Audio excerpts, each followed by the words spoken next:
This boy has a super exhausting night job, so when he shows up to school, the popular kids are all hanging out. But Aragi Kai just walks past without saying a word to anyone. When Mito Shuji greets him, Kai doesn't even bother trying to be friendly. That's why the girls say they don't even need to greet people like him. Every conversation is a total drag for Kai, but when this kid gets to the classroom, Arashi demands that everyone respect and greet him. But Kai, he just doesn't give a shit about these people. Arashi then calls out to him, super pissed, questioning if he wasn't going to answer when people talk to him. When Arashi tried to wake Kai, he was shocked by the main character's reaction. He screamed really loud to get his arm free, so Kai just made him shut up with a light squeeze on his wrist. So when Arashi finally broke free from Kai, he thought better of it and didn't want to insist on provoking the kid for now. The bully was scared, but when a girl said he was being too noisy, Arashi went back to being a jerk again. After all, it's just a girl. Mireille stepped in. She's from the disciplinary council and has authority, so the bully sat down but with his feet on the table. Obviously, what these students don't know is that the reason for Aragi Kai's extreme drowsiness is that he has a forbidden job at night. This criminal had managed to escape the police, but not Kai's blade. That's his secret job. Of course, Kai wasn't going to use his talents at school, but everything changed when he felt something weird. His instincts were screaming, danger. A blue light flashed on the classroom floor, and all the students panicked when they realized it. All the students in the room were teleported.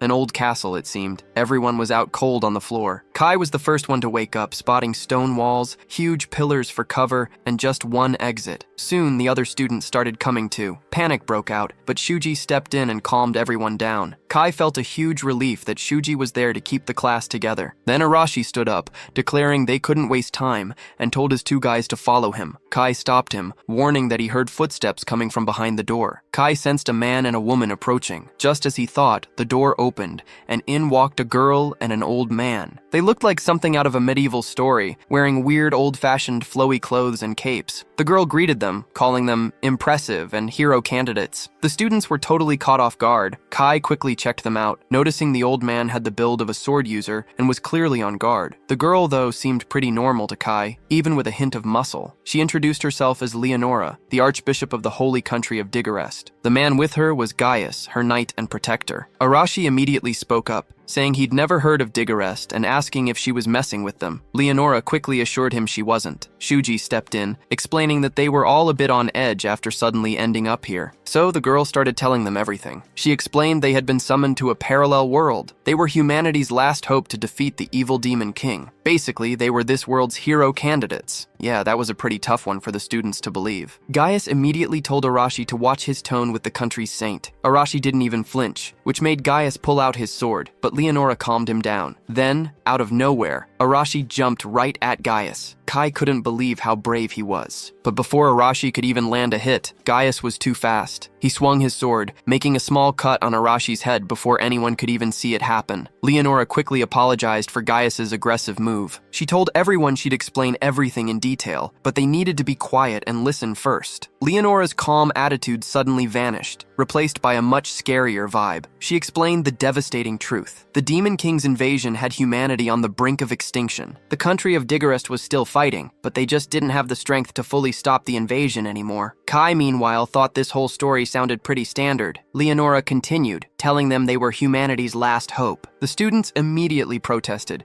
saying they couldn't possibly do this since they'd never even fought before. Some of the girls were already in tears. Gaius stepped in, saying it might sound impossible, but they had to try. He dropped a bomb. There was no way for them to return to their own world unless they defeated the Demon King. This news hit the students even harder, leaving them absolutely stunned. Kai figured Gaius only said that to light a fire under them. He knew people who'd lived peaceful lives couldn't just start killing. That kind of thing needed talent and experience. Meanwhile, Arashi stood up, blood still on his head, and cursed them out for trying to boss them around. Arashi then told them he hated people exactly like them. Gaius noticed Arashi's spirit was still unbroken, making him wonder if this guy could actually be a useful warrior. But then, Gaius clutched his sword, deciding Arashi might just be too much trouble, and decided to kill him. Before he could make a move, Leonora was already there, healing Arashi's wound. Leonora explained that this power she was using was called the system, a gift from their gods. She put it simply for them. It was just like magic from their their world. Kai picked up on her knowing about their culture, making him wonder if she'd summoned people from their world before. Walking toward Shuji, she told them this system power was the very reason she'd summoned them. She raised her hands, and suddenly Shuji's wrist started glowing. In an instant, a sword made of light appeared in his hand. She explained that they too could use the system's power and awaken their innate abilities of divine protection. Leonora admitted she had a selfish request. She'd called them here, and now they couldn't leave, so she asked them to lend her their powers. Shuji pointed out that no matter how much power they got, they couldn't just start fighting immediately. She assured him they would definitely be trained and fully taken care of during that time. Shuji quickly took charge of the situation. He told his classmates he knew they were scared, but they first needed information and protection. For now, he said, they should listen to what Leonora had to say, and everyone agreed. Seeing they were all ready to help, Leonora began giving them their divine powers. Mireri got telekinesis. Arashi received explosion powers. Rina was granted fire powers. Yoshia got wind powers, and all the other students received various incredible abilities too. Leonora then asked if anyone was left, and Kai raised his hand. She gave him his powers, and Kai immediately noticed his vision changing. The moment he finished getting his new abilities,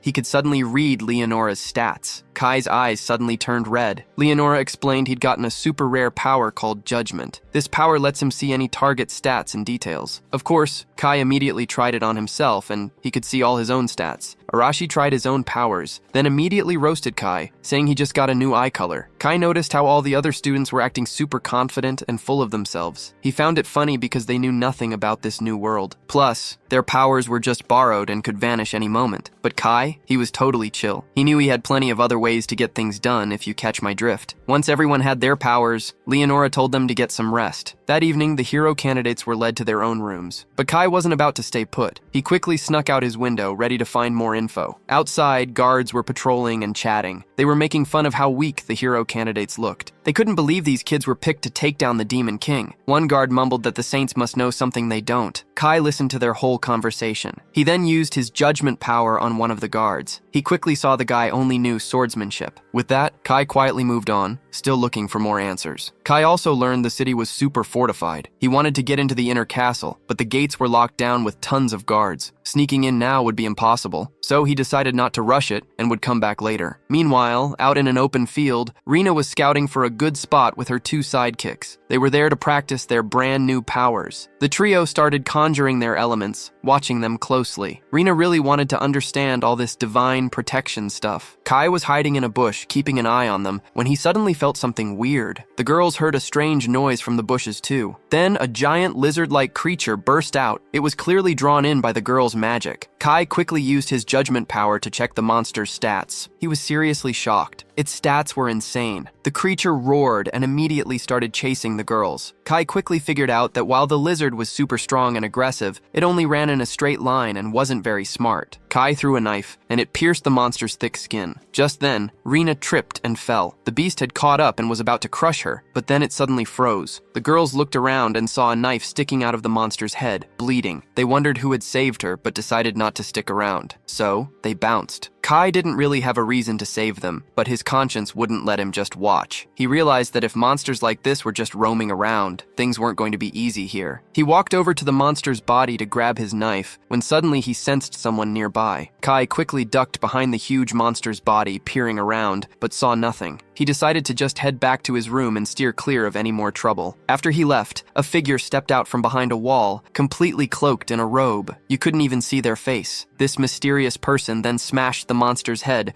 crushing its eyes right out. They muttered to themselves, super disappointed by how useless and weak these hero candidates were. But then, they noticed Kai. He smelled just like them. The next morning, Gaius showed up with a huge surprise: the dead monster's body. All the hero candidates were totally shocked to see something like that. Gaius explained that the monster was found dead last night near the royal capital. He continued that the Demon King had driven these monsters crazy, making them absolutely crave human flesh. He told the hero candidates they would be fighting creatures just like that one. Gaius then asked Steady, one of the researchers, if he'd found anything odd about the monster. Steady confirmed it. There were signs of sorcery at play, probably from a pretty strong demon, like a mid-grade one or higher. He thought maybe these demons were just scouting out the new, weaker hero candidates. Kai, meanwhile, wondered if sorcery was different from magic. It was a new word he'd just heard the researcher use. Shuji jumped in, asking if that meant a demon was controlling the monster. Steady explained that powerful demons could totally control weaker monsters using servitude spells. Gaius then dragged Steady away,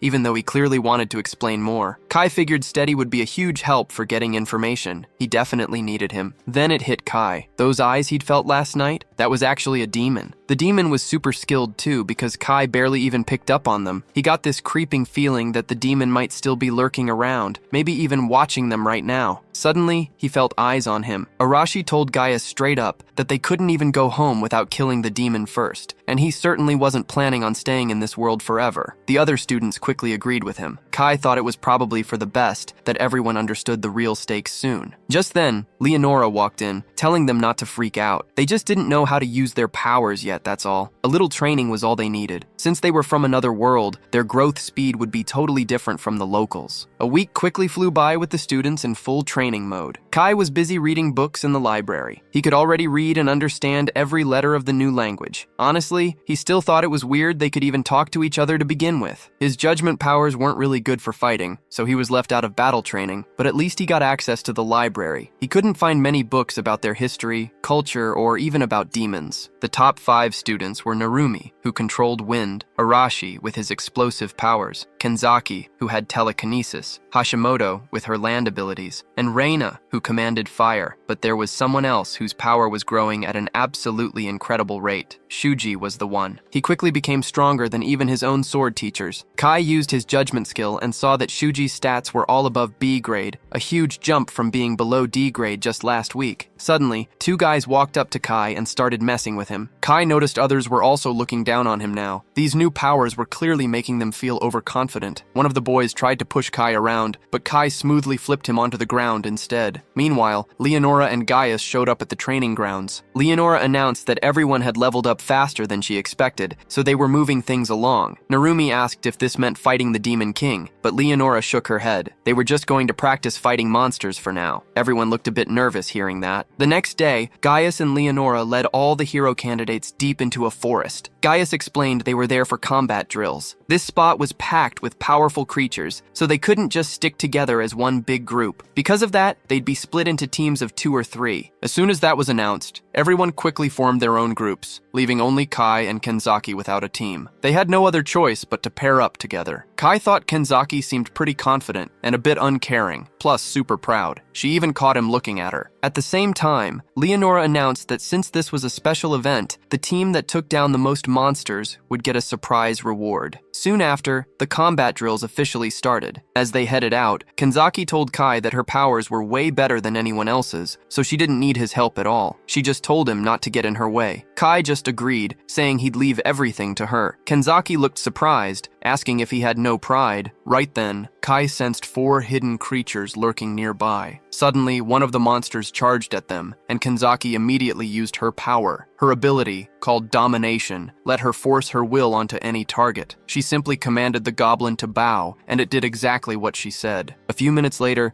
Kenzaki looked super tired. She explained that using her powers for too long drained her mana, making her exhausted. Kai told her to just finish off the goblin, especially since another monster was about to strike. But Kenzaki hesitated, saying the monster looked a bit too human to her. Kai brought her back to reality, reminding her it was still a monster that just tried to attack them. He picked up a stone, thinking Kenzaki was just a naive student from Japan, too used to a peaceful life. He was fiddling with the stone when suddenly, the other 3 goblins appeared. Kenzaki ordered the goblins to bow, then snapped at Kai to help instead of just standing around. Kai shot back, reminding her that she was the one who told him not to get involved. She let out a sigh and then commanded the goblins to twist their own necks, and just like that, they were dead. Kai was pretty shocked, seeing her boss around like that. She explained that the tougher the command, the trickier it was to pull off. The dead goblins grossed her out, but Kai dropped some wisdom to calm her down. She wondered how he stayed so chill, especially without any powers. Kai just told her not to sweat it, saying being calm was his thing. He then asked if she wanted to bail, thinking she might be scared. But of course, she totally shot him down, full of pride. Kai knew she was just trying to act tough,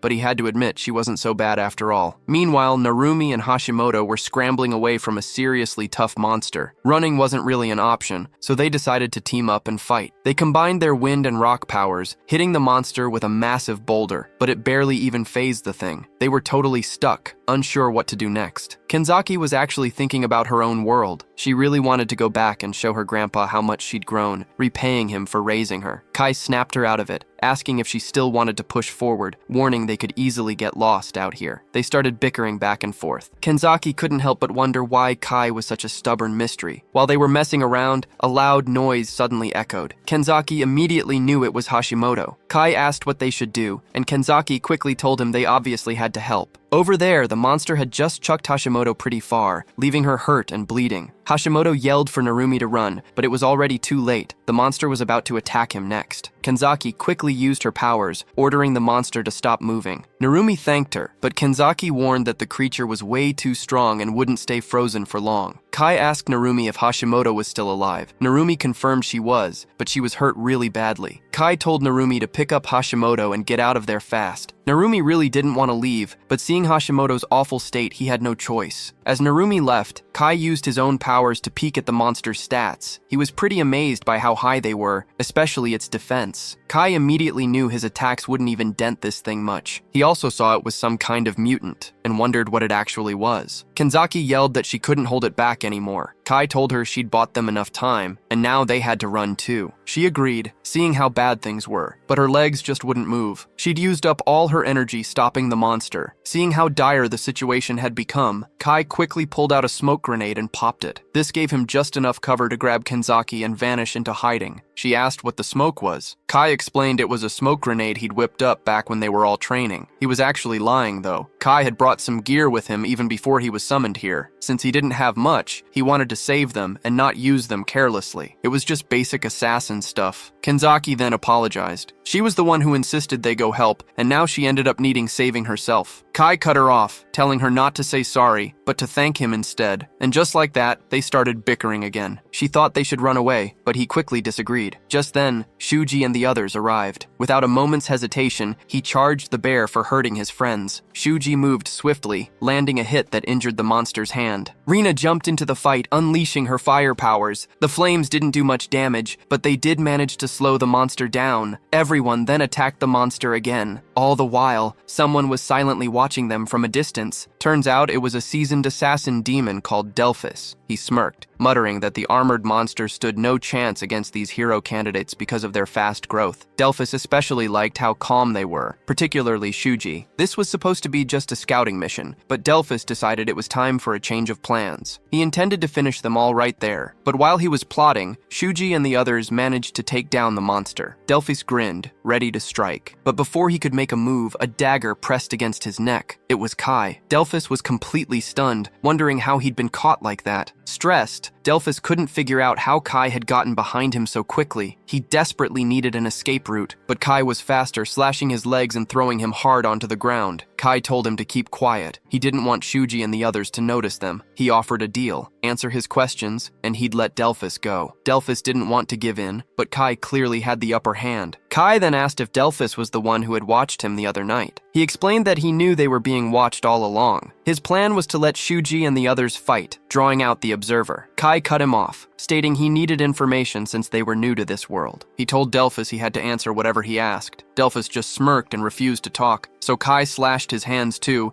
repeating that cooperation would be easier. Delphus warned him not to underestimate him. Then, he swallowed some poison he had hidden, dying instantly. Kai realized then that the Demon King's army would be seriously tough to deal with. Suddenly, Kenzaki came over, completely shocked to see the dead body. Kai asked how long she'd been watching. She replied, since he was on the ground. Kai explained that the dead demon was an assassin from the Demon King's army. He added that the monster they fought earlier was just a pawn, and even the first lizard monster was his doing. Kenzaki got a little scared, realizing the Demon King was actively trying to kill the hero candidates. She asked how Kai noticed the assassin when no one else did. Kai decided there was no reason to keep his secret. He confessed that his family was in the assassination business, so he could just smell someone else from the same line of work. Kenzaki was totally shocked by this news. Kai told her it was up to her if she believed him. He also asked her not to tell anyone about the dead body, especially since the hero candidates were already shaken up by Hashimoto's condition. She agreed, then commented that she didn't realize he cared about them so much. Kai replied that it was just because they weren't used to fighting the way he was. Hashimoto was in bad shape, lying on the floor, severely injured. All the hero candidates gathered around her. A student named Hano stepped up. using her healing powers to treat Hashimoto. Everyone watched, totally amazed by what she could do. Hano then shared the good news. Hashimoto would be healed in about an hour. Meanwhile, the hero candidates were busy hyping up Shuji for defeating the monster earlier. Just then, Leonora and Gaius casually walked in, and the candidates immediately demanded to know where they had been and why they hadn't helped. Gaius quickly explained that he had been watching them the whole time. He basically said it wouldn't be good practice if he just saved them every time. Shuji argued back,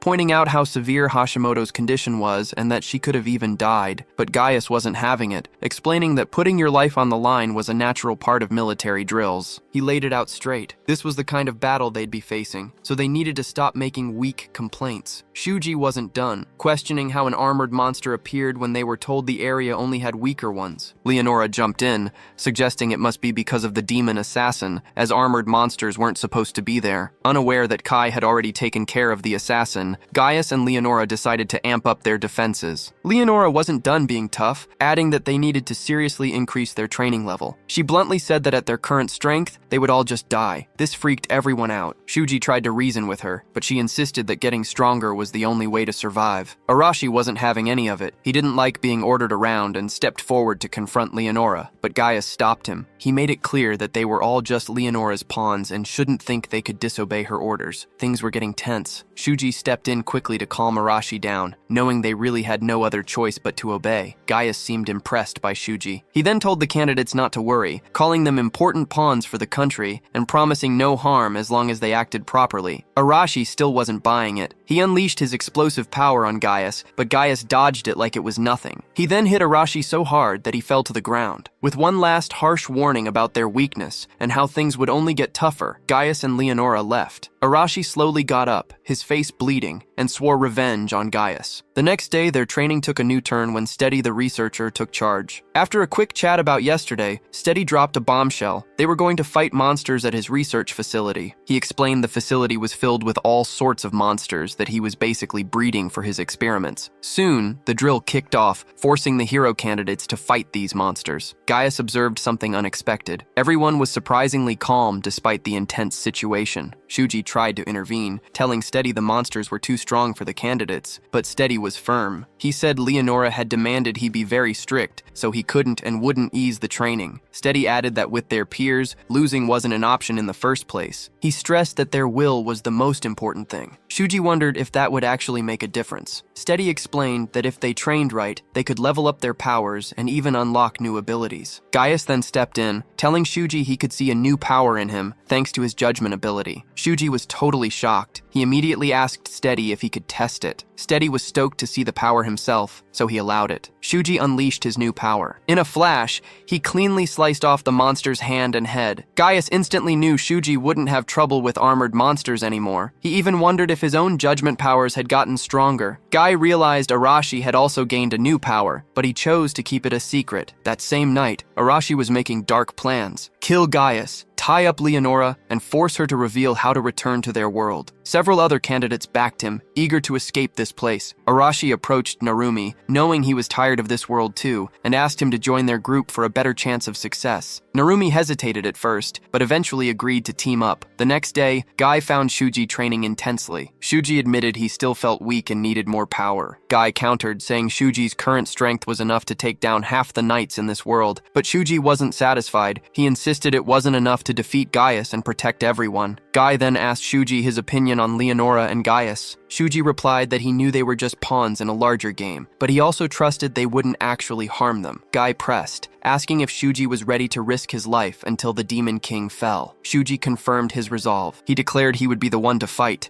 becoming the country's hero and defeating the Demon King. In exchange, he'd try to negotiate for everyone else's safety. Guy wondered if Leonora would even permit such a thing. Just then, Leonora and Gaius walked in. Leonora announced that Steady would take over the candidates' training while she was gone. Steady readily accepted, and the two leaders departed. Later, on their journey, Gaius questioned if Leonora had made the right decision. She calmly asked why he thought otherwise. Gaius told her to stop messing around and get to the point. He revealed Arashi was planning something, and Leonora agreed, suspecting a rebellion was brewing. Gaius then asked about her next move. Leonora replied she was simply curious to see what they would do. Gaius worried a rebellion from hero candidates with powers could be disastrous, but Leonora remained unfazed, knowing they could never defeat her. She suggested they establish a strict hierarchy to crush the rebellion and completely dismantle their threat. Leonora also mentioned she saw other suspicious activities but decided to ignore them for now. Later that night, Kai was battling a monster. He took it down the exact same way he had on his first night. It only took him 13 seconds. When Kai used his judgment power on himself, he saw that he had leveled up. Suddenly a new monster attacked, but this one was tough. His blades couldn't even scratch it. This was the perfect chance to test his newest skill. He activated his new power, which could pinpoint a target's weak spot. Once he found it, he eliminated the monster in a flash. It was a decent skill, but Kai knew he needed even more to survive this world. He needed to become much stronger. More monsters kept attacking, but he defeated them far too easily. He realized he needed a tougher opponent to truly test his new abilities. Then, he heard footsteps. He spotted Kenzaki and asked what she was doing out so late. She explained she was looking for him because he wasn't in the dorms. Kai told her to leave, warning that the forest was too dangerous at night. He was totally used to night fights, but Kenzaki, not so much. She cut him off and demanded to know why he was even there. Kai explained he was just testing out his new powers. Kenzaki wanted to know what his new power was,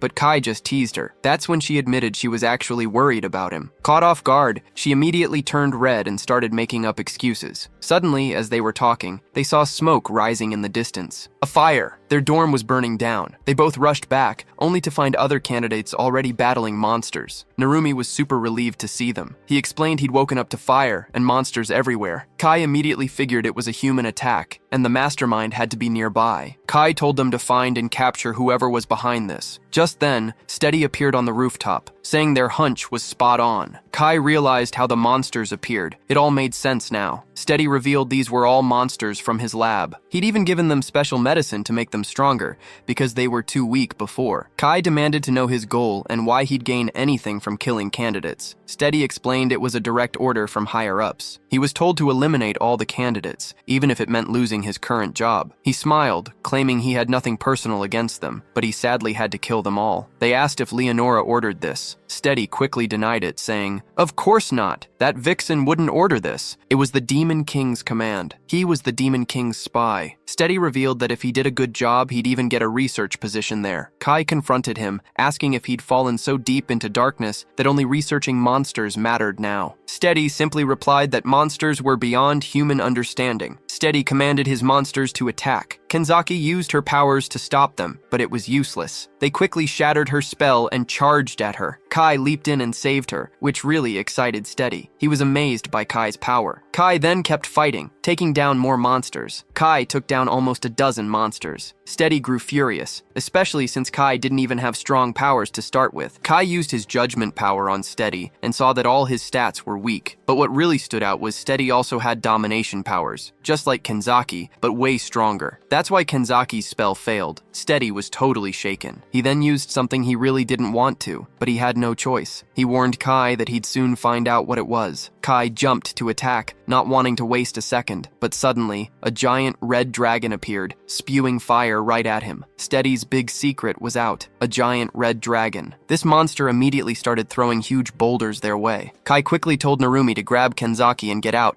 warning that another attack was about to hit. Kai used his power again, pinpointing the dragon's weak spot, its neck. He tried to attack, but his power wasn't enough to land a solid hit. Just then, Arashi showed up, immediately attacking the dragon. He started bragging about his strength, but the dragon quickly struck back. Kai told Arashi they needed to team up to take down the monster. Arashi wondered why he'd need help, so Kai explained he could find the weak points but lacked the power to finish it. Arashi stubbornly declared he didn't need a noob's help, but there was no time to argue as the dragon attacked once more. The dragon spewed fire at Arashi again, finally making him agree to team up with Kai. Kai quickly explained the weak spot, a specific scale on the dragon's neck. The plan was simple. Kai would distract the beast, and Arashi would hit that exact spot. Steady ordered the dragon to kill them both. The massive creature charged forward, but Kai drew its attention. Arashi seized the moment, striking the weak point, and the dragon crashed to the ground. With the dragon defeated, Kai taunted Steady, asking if he had any other tricks up his sleeve. Steady claimed he still had more monsters, but then learned Shuji and the others had already taken care of them all. Steady tried to escape, but Narumi quickly caught him. Kai demanded Steady tell them everything. Being a coward, Steady agreed right away. But before he could say a word, his body turned purple, and he died. He had been cursed to die the moment he tried to reveal any information. The next day, the candidates confronted Leonora as soon as she returned, since she was the one who put Steady in charge. She apologized, explaining she never thought such a weak demon tamer could cause so much trouble. The candidates were shocked to hear she knew Steady was a demon tamer all along. They questioned why she let a demon tamer be so close to them if she knew. Leonora defended herself, reminding them she'd warned their training would be tough, and this was just part of it. Gaius chimed in, accusing them of not being careful enough to spot a fire at night. Leonora then announced their next destination, the royal capital. The visit to the royal capital was for a public parade where the hero candidates would be introduced as the main stars. That evening, they all left for the capital and camped in a field once night fell. While eating,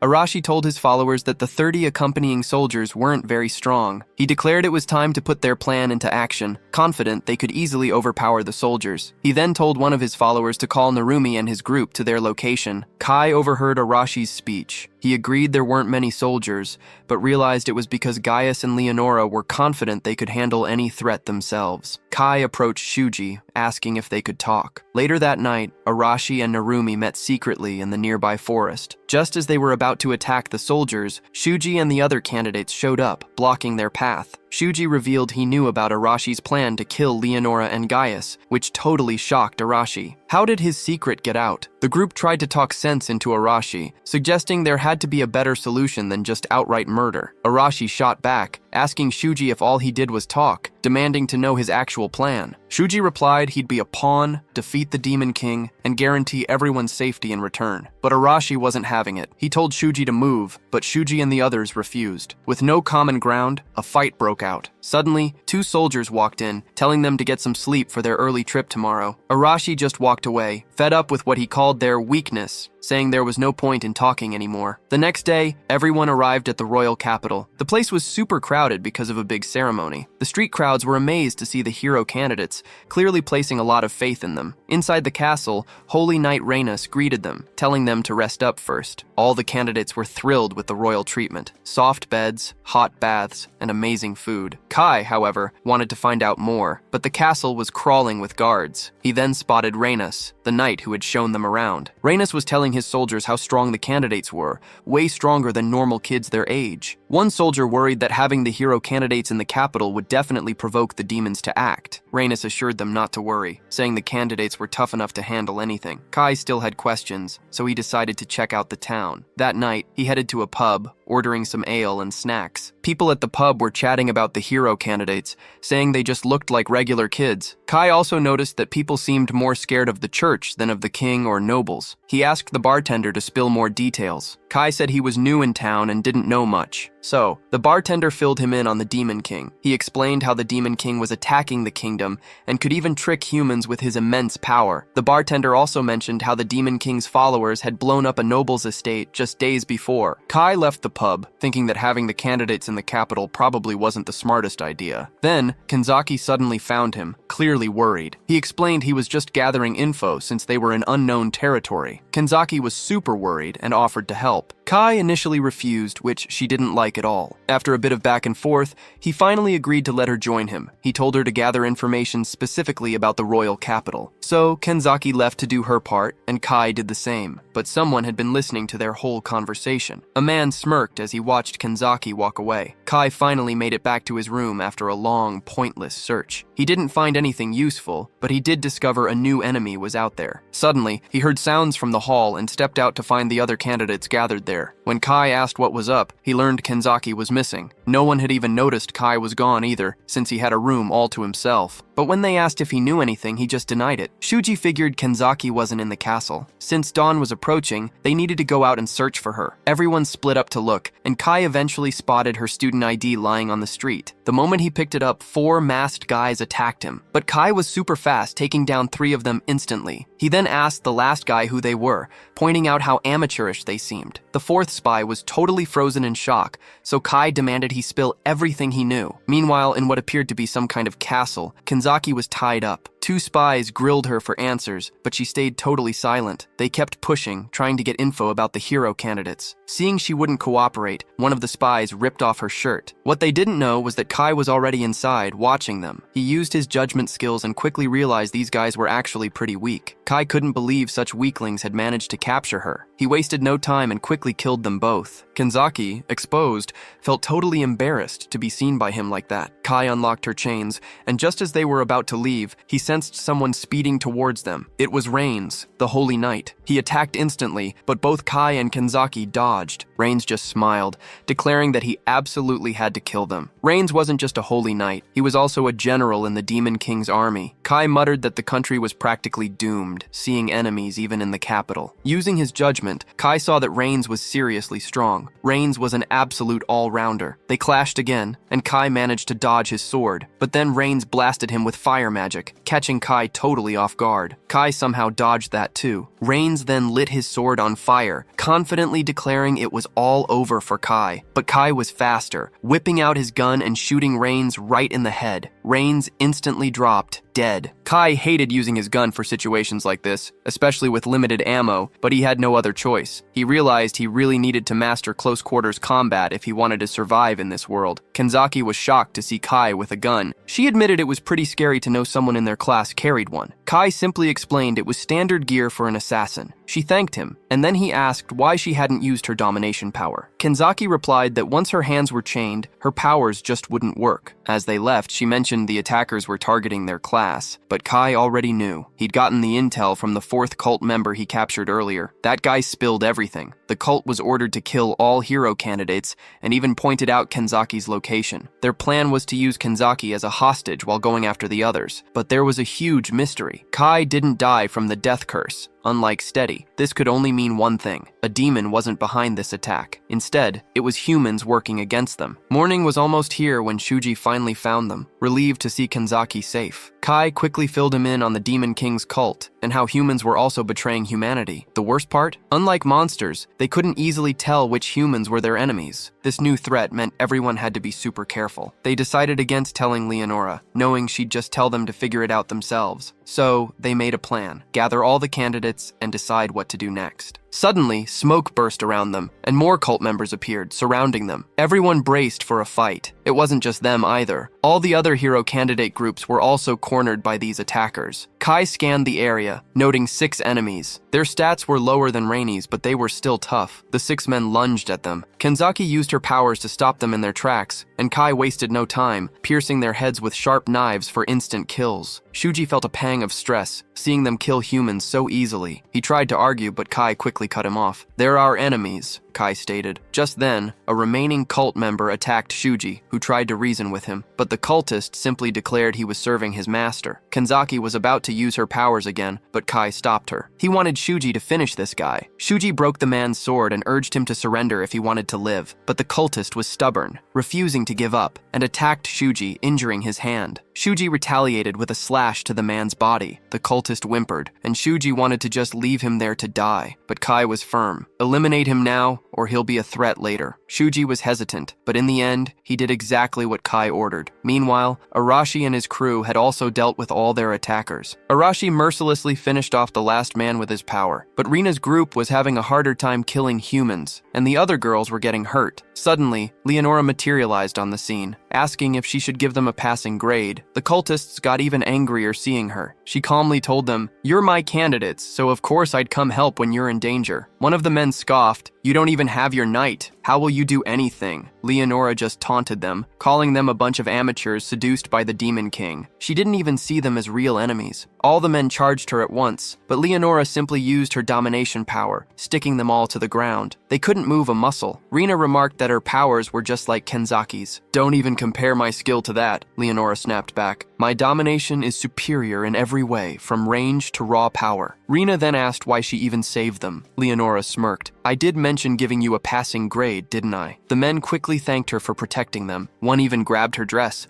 pleading with her not to ignore them and to set them free. Leonora just glanced down, then apologized to him for still being alive. After that, she used her domination power on all the candidates. Her order was simple: kill the men lying on the floor. The candidates' bodies moved on their own, completely against their will, as they executed the helpless men. This was Leonora's power. Kai and Kenzaki watched the whole terrifying show from afar. Kenzaki was stunned. She couldn't believe Leonora could control so many people at once. Her range and power were truly on another level. 12 hours after the attack, all the candidates gathered back in the hall. Many of them were in really bad shape, totally shocked by what had happened. Narumi declared he wouldn't let Leonora get away with this, not after she forced the candidates to kill against their will. Shuji blamed himself for not arriving sooner, but Kai quickly explained it wouldn't have mattered. None of them were strong enough to resist Leonora right now. Kai knew for sure that with the demon army's general defeated, they couldn't make a move for a while. Kai then asked Kenzaki to come with him. She wondered why, and he told her he needed her help to find a way to fight Leonora's domination magic. He needed someone with similar powers to figure it out. Then, he asked Kenzaki to use her domination powers on him. Hearing this, Kenzaki got totally flustered and turned bright red. The very next day, after kicking out the cult members, the kingdom threw a huge parade. It was all to celebrate the hero candidates' summoning. This parade was proof that the candidates had really shown their power battling the Demon King's cult. The citizens of the royal capital welcomed them with open arms. When all the candidates gathered,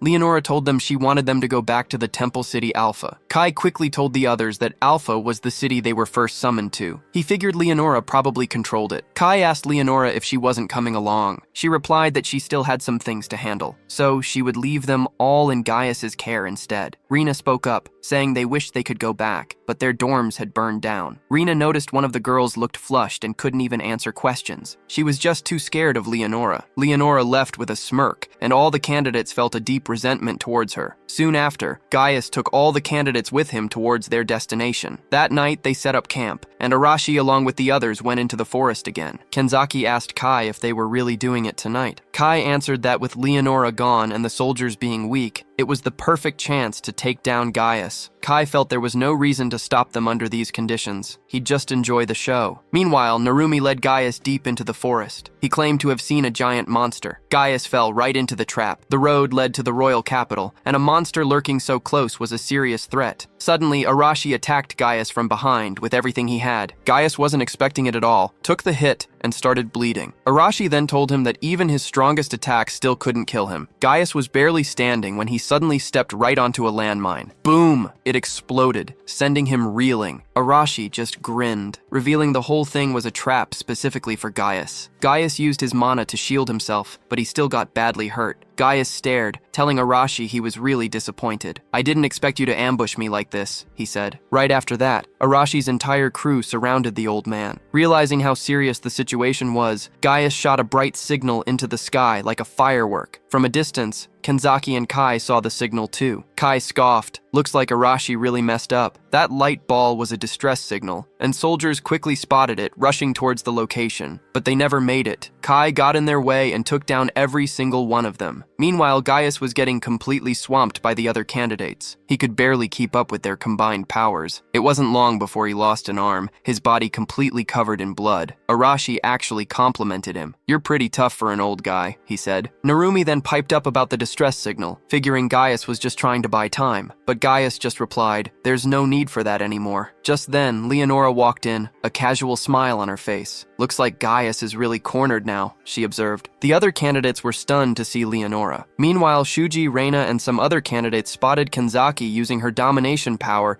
to tie up a group of soldiers. She told them she was just following orders, but they didn't buy it, knowing Kenzaki wasn't the type to follow anyone. Then Kai walked in. She's following my orders, he declared. Shuji was completely shocked again, learning Kai was the one who killed all the guards. Kai then explained that Arashi was already busy fighting Gaius, so he took care of the guards himself. Shuji and the others finally understood everything that was happening. Shuji asked Kai if he had teamed up with Arashi. Kai simply replied that he was just doing what he wanted. Then Kai told Shuji he should be looking for Arashi instead of bothering him. Shuji and the others took off, heading to find Arashi and the rest. Leonora then told Gaius that he was losing the fight. Gaius accepted it, admitting he couldn't fight against old age forever. Arashi then stepped up, saying that after everything, he wasn't just going to tuck his tail and run away. One of the candidates asked Leonora if she was the one controlling them. Leonora explained that other conditions needed to be just right. She said her control wasn't as effective if someone had a huge mana pool, making them harder to resist. However, for anyone who always relied on raw power and wasn't used to controlling their mana, it was incredibly easy for her to take them over. Arashi called her a coward, challenging her that she wouldn't be able to fight them head-on. Leonora just smiled. "I'll deal with you all myself," she declared. Leonora then added, "I'll break your fangs." Arashi immediately lunged at her, but Leonora was too fast. She summoned a massive boulder, sending him flying backwards. After that, she easily manipulated other elements like fire, water, and air to take down the remaining candidates. Narumi swooped in, grabbing Arashi and taking to the skies. Just then, Shuji arrived with the other candidates. He told Arashi to cut it out, asking what he even hoped to achieve with all this fighting. Arashi, defiant, told Shuji to try and stop him by force, declaring he couldn't stand Shuji's peaceful ways. Shuji then turned to the others, asking if they felt the same. Rina immediately stepped forward, announcing her full support for Arashi. Meanwhile, Leonora just laughed, mocking them for still bickering amongst themselves. Leonora pointed out that they were practically starting a rebellion right here. She then asked if they really expected her forgiveness, even if they stopped fighting right now. Before anyone could answer, she summoned a massive cyclone, injuring everyone present. Shuji tensed up, seeing everyone hurt, but Arashi quickly told him to chill out. He explained that if Shuji truly wanted to protect them, he needed to commit fully, or everyone would be wiped out. Shuji finally grasped the urgency. There was no other choice. He prepared for battle, and so did Rina and the rest of the candidates. Leonora declared she would show them just how big the gap was between their power and hers. Not far from the scene, Kenzaki asked Kai what their next move should be. Kai responded that they should wait until Leonora started using her magic to enslave the others, and then he would jump in. Until that moment, Kai said, they needed to trust the other candidates. The candidates were fired up and ready to face Leonora. Even Gaius, despite feeling weak, struggled to his feet, declaring he still wanted to fight for her. Leonora then completely healed all his wounds, making him stronger than ever and ready for action. The candidates felt a fresh wave of fear. They had worked so hard to corner Gaius, and now he was back in top form. Rina quickly reminded them that their numbers had grown too, so they could still handle it. Leonora then confidently told them they could attack her whenever they pleased. She explained that this entire battle was just a test. If they couldn't beat her, then they definitely weren't hero material. Soon after, the fight kicked off. Gaius quickly realized how tough it was to go against Shuji wielding his magic sword. Leonora blasted Shuji with water magic, but Rina managed to nullify most of it. Still, the attack left Shuji injured. The candidates launched their own attacks at Leonora, but none of them even came close to touching her. Meanwhile, Kai stayed hidden in the shadows, using his judgment skill to check Leonora's stats. He noticed that even though she was a super strong magician, her defense was surprisingly weak. Just one solid physical hit would be enough to bring her down, but Gaius was a huge obstacle. Arashi told Shuji to leave Gaius to him and go take out Leonora. Shuji, however, had his own issue. His magic attacks couldn't even touch her either. A candidate handed Shuji a steel sword, and Leonora smiled, remarking that he finally looked ready for a real fight. The other candidates couldn't help Shuji since their powers had no effect on Leonora. They also couldn't assist Arashi, who was locked in close combat. Arashi was able to hold his own against Gaius because, even though Gaius was healed, his stamina was still low. Plus, Arashi couldn't use his full explosive power, so it was an even match. Leonora kept launching ranged attacks at Shuji, making it impossible for him to get close with his sword. Shuji knew there had to be a way to close the distance and beat her, but he just couldn't figure it out. Leonora just smirked, saying she expected nothing less from Shuji, as very few people in the entire country could dodge her attacks like he was. The battle was still one-sided. Shuji just couldn't get close enough to her. He couldn't even rely on the other candidates. Shuji rushed her, full speed ahead,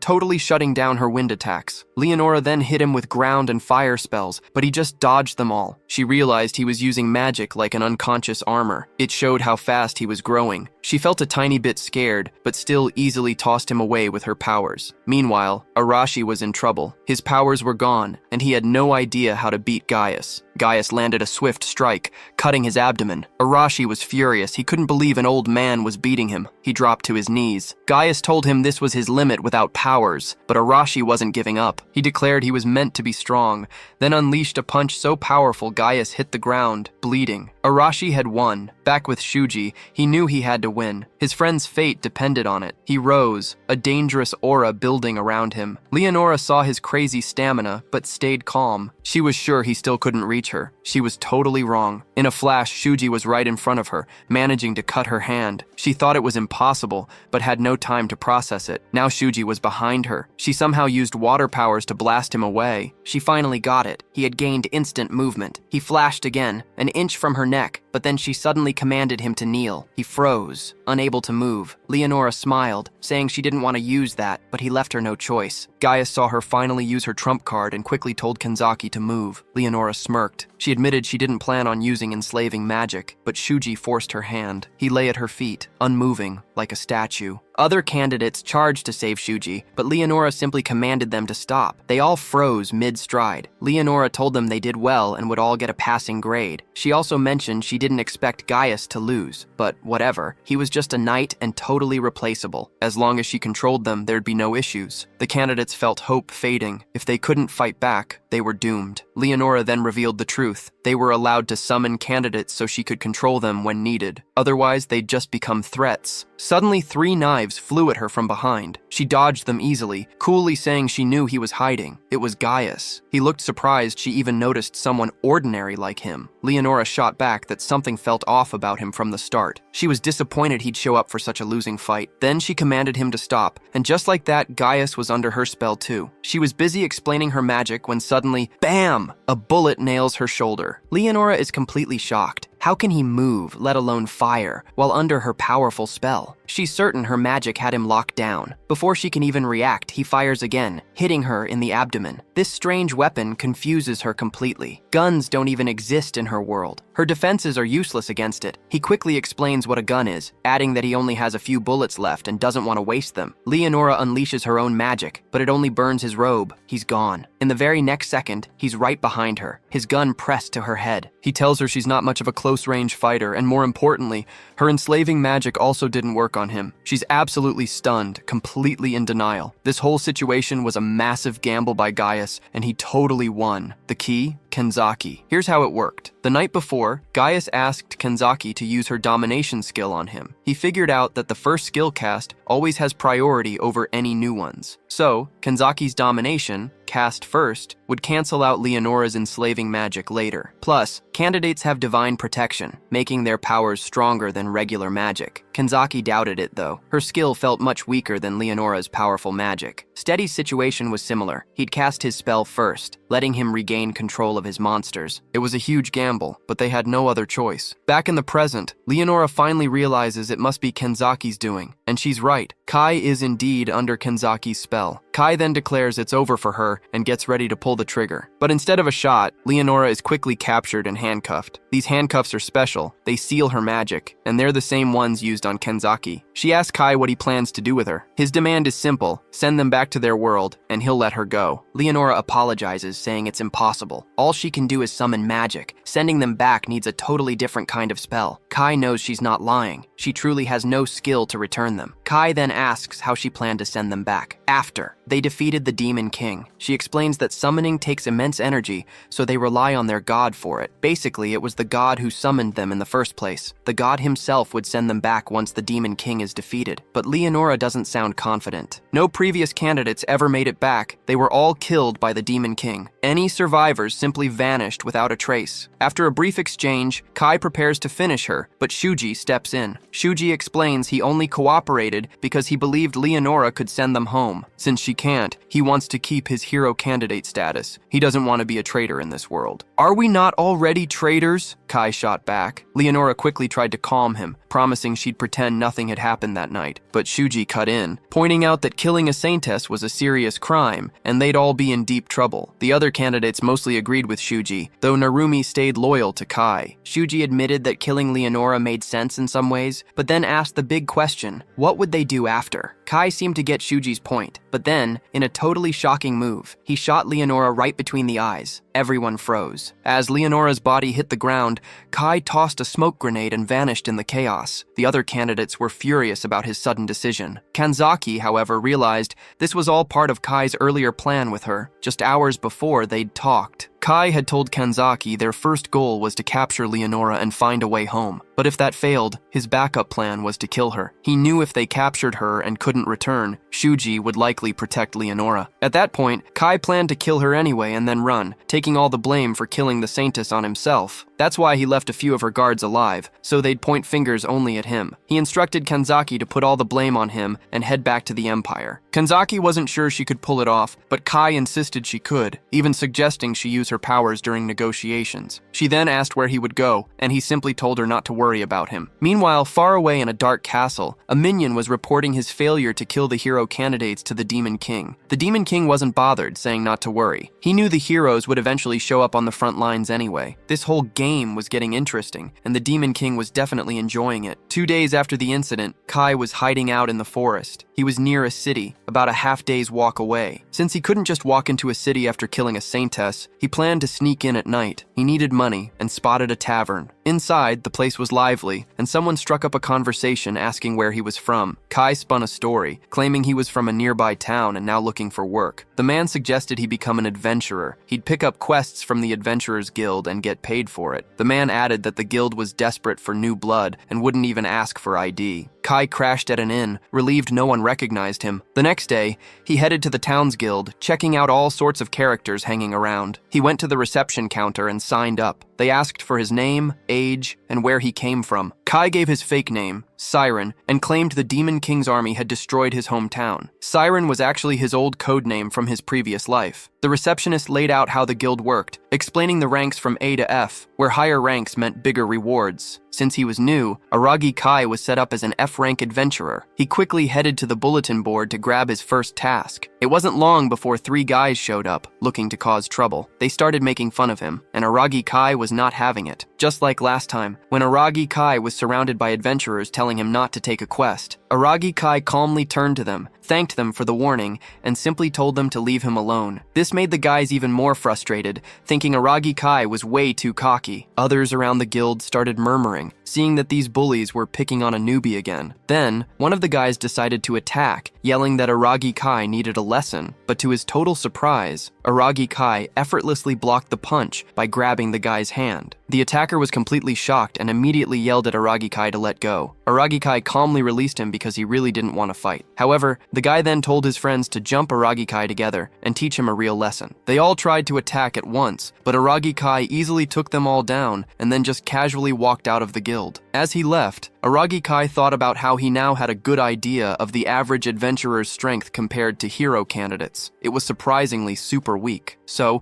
he made up his mind to finish his quest as fast as possible. The scene then jumped to a forest, where Aragi Kai figured the kobolds should be around based on the quest info. Suddenly, he spotted some animal-like footprints on the ground. He followed them, and as he went deeper, he sensed he wasn't alone. There were multiple presences around him. Aragi Kai also noticed these mysterious creatures were really good at staying hidden, making him pretty sure they were kobolds. Out of nowhere, a kobold launched a sneak attack from behind, but Aragi Kai sensed it instantly and easily dodged. He also saw the kobold was holding a human sword, which meant it had probably taken down an adventurer before. While he was still processing that, another kobold sprang from behind, trying to attack. This time, Aragi Kai dodged again, then scooped up some dust from the ground and threw it right into the kobold's eyes. With the second kobold blinded, Aragi Kai swiftly struck the first one in the face. As it hit the ground, he quickly grabbed its sword and finished it off. The second kobold watched in shock, but before it could react, Aragi Kai attacked and quickly dispatched it with a knife too. Aragi Kai then used his judgment skill to check the kobold's stats, realizing these creatures were no threat to him at all. Feeling super confident, he decided he could easily hunt down more for extra cash. A bit later, the scene shifted back to the guild, where everyone was staring at Aragi Kai in total shock. Aragi Kai had brought a bunch of kobold ears as proof of his kills. He asked Mia, the receptionist, if that was enough. She confirmed it was, and then asked if he was truly sure he'd done it all by himself. Aragi Kai calmly said yes, explaining that hunting kobolds was actually pretty easy. The hard part was just finding them. Aragi Kai realized his fighting skills were top-notch, but finding stuff was still a weak point. Everyone around was shocked when he returned after taking down the kobolds. They couldn't believe kobold hunting looked so easy, even guessing he might be a C-rank hunter from some other city. Someone else quickly jumped in, mentioning they heard Aragi Kai was actually a newbie. Mia, the receptionist, then cut in, asking Aragi Kai to wait. She headed inside to get his reward ready. The scene then shifted to night, with Aragi Kai walking somewhere, counting his money. He was surprised he could earn so much just by hunting weak magic beasts. But for now, getting enough money to live was the top priority. So, he decided to stick around the city and make cash as an adventurer. Aragi Kai figured building connections at the guild would make gathering info way easier. Suddenly, someone appeared right in front of him. Aragi Kai looked at the boy and asked if he needed anything. He noted this kid seemed way stronger than the guys he fought at the guild. The boy introduced himself as Lyle, a B-rank adventurer,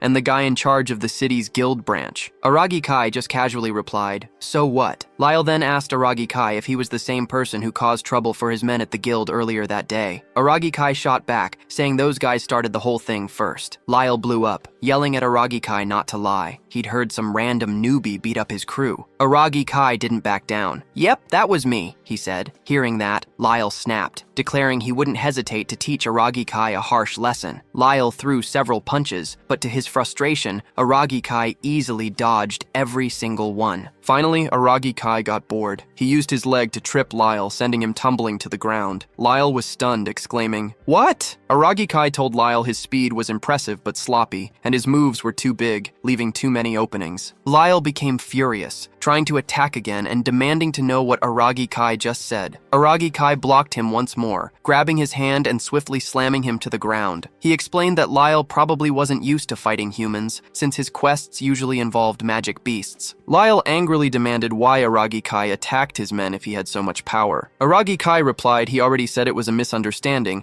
and offered to explain everything from the start. Sometime later, the scene shifted back to the guild. Lyle apologized to Aragi Kai, admitting it was all his fault. Lyle even scolded and punished his own men for lying to him, realizing he should have doubted their words. He shouted at his men, demanding they apologize to Aragi Kai. They reluctantly said sorry after Lyle insisted. Aragi Kai responded that as long as the misunderstanding was fixed, he didn't mind. He then mentioned he had a question. Lyle apologized again and promised Aragi Kai he would gladly answer anything he asked. Aragi Kai explained he was a traveler. He became an adventurer just to earn money for his journey. He also had another big reason for joining. Lyle, curious about Aragi Kai's immense power, asked what he was really looking for. Aragi Kai dropped a bombshell. He wanted to find a way to travel to another world. Lyle and his crew were totally stunned. They asked him to explain, wondering if that was even possible. One of them recalled hearing that hero candidates actually came from other worlds. Aragi Kai confirmed that's exactly what he meant, finding a way into their world. Lyle figured this whole thing must involve magic, which they weren't really experts in. Aragi Kai knew this information wouldn't be easy to find. He hoped Lyle's group might have a lead. Lyle immediately thought of one person, the sage Elbanakaret. "Who's Elbanakaret?" Aragi Kai asked, totally confused. Lyle was surprised Aragi Kai didn't know. He explained Elbanakaret was an elf, whose wisdom had helped their country a lot. Aragi Kai then remembered hearing that name before. He recalled reading about an elven sage in old books, knowing elves usually lived deep in the forests. Aragi Kai explained that elves were super rare now, almost like legends. They rarely left their forests. So, an elf who ventured out and gained wisdom became known as a sage. Lyle added that Elbanakaret was over 100 years old and famous for incredible knowledge. Lyle also mentioned Elbanakaret was a famous spellcaster, knowing tons of different magic. This made Aragi Kai think. Elves were known for their connection to spirits, which helped them with magic. Maybe, even if there wasn't a hero travel spell, Elbanakaret could still find a way. Lyle's subordinate, Raka, cut in. "Is this sage Elbanakaret even alive?" he asked. "I've never heard of them, and no one's ever seen them, right?" Lyle just laughed. He admitted he didn't have that info, and apologized to Aragi Kai for not being more helpful. Aragi Kai assured Lyle the information was actually very useful. He then said it was getting late, and he was heading back to the inn. Lyle, still curious, asked Aragi Kai what he'd do once he found a way to another world. Aragi Kai just smiled, telling them to leave that to their imaginations. Confused, they watched him walk off to the inn. A week later, the scene cut to the guild. Mia was handing Aragi Kai his reward for a completed quest. Outside the guild, Aragi Kai thought about how a week had already passed since he met Lyle's group. He'd saved up some money during that time. Suddenly, Lyle and Raka walked up to him. They asked if he was done with his quest and invited him out for a drink. With a strange, sad look, Aragi Kai turned them down. Lyle commented that Aragi Kai was super boring, and they said goodbye. As Aragi Kai walked away, he thought about how he finally had some info on the sage. Aragi Kai learned the sage's name, Elbanakaret. This sage used to be the country's advisor about 10 years ago. Now, Elbanakaret lives near the western border, right where the country is fighting the Demon King's army. With this new info, Aragi Kai figured there was no point staying in the city. He decided it was time to go meet Sage Elbanakaret himself. Meanwhile, the scene shifts to the Holy Temple City Alpha. The hero candidates are in a meeting. Heinrich, the captain of the 8th Night Corps, is talking. He mentions it's been a month since he took over looking after the hero candidates, stepping in for the fallen saintess. Heinrich then asks Mido Shuji if he has any complaints about how things are going. Mido Shuji quickly says no, adding that Heinrich is doing a great job. Heinrich is happy to hear that. He tells them the hero candidates are super important to the country, so he makes sure to treat them with respect. Hashimoto Mare thanks Heinrich for his concern, but she can't help feeling he's totally different from Leonora. Something about the whole situation still feels off to her. Heinrich brings them back to the main point. He explains that at yesterday's meeting,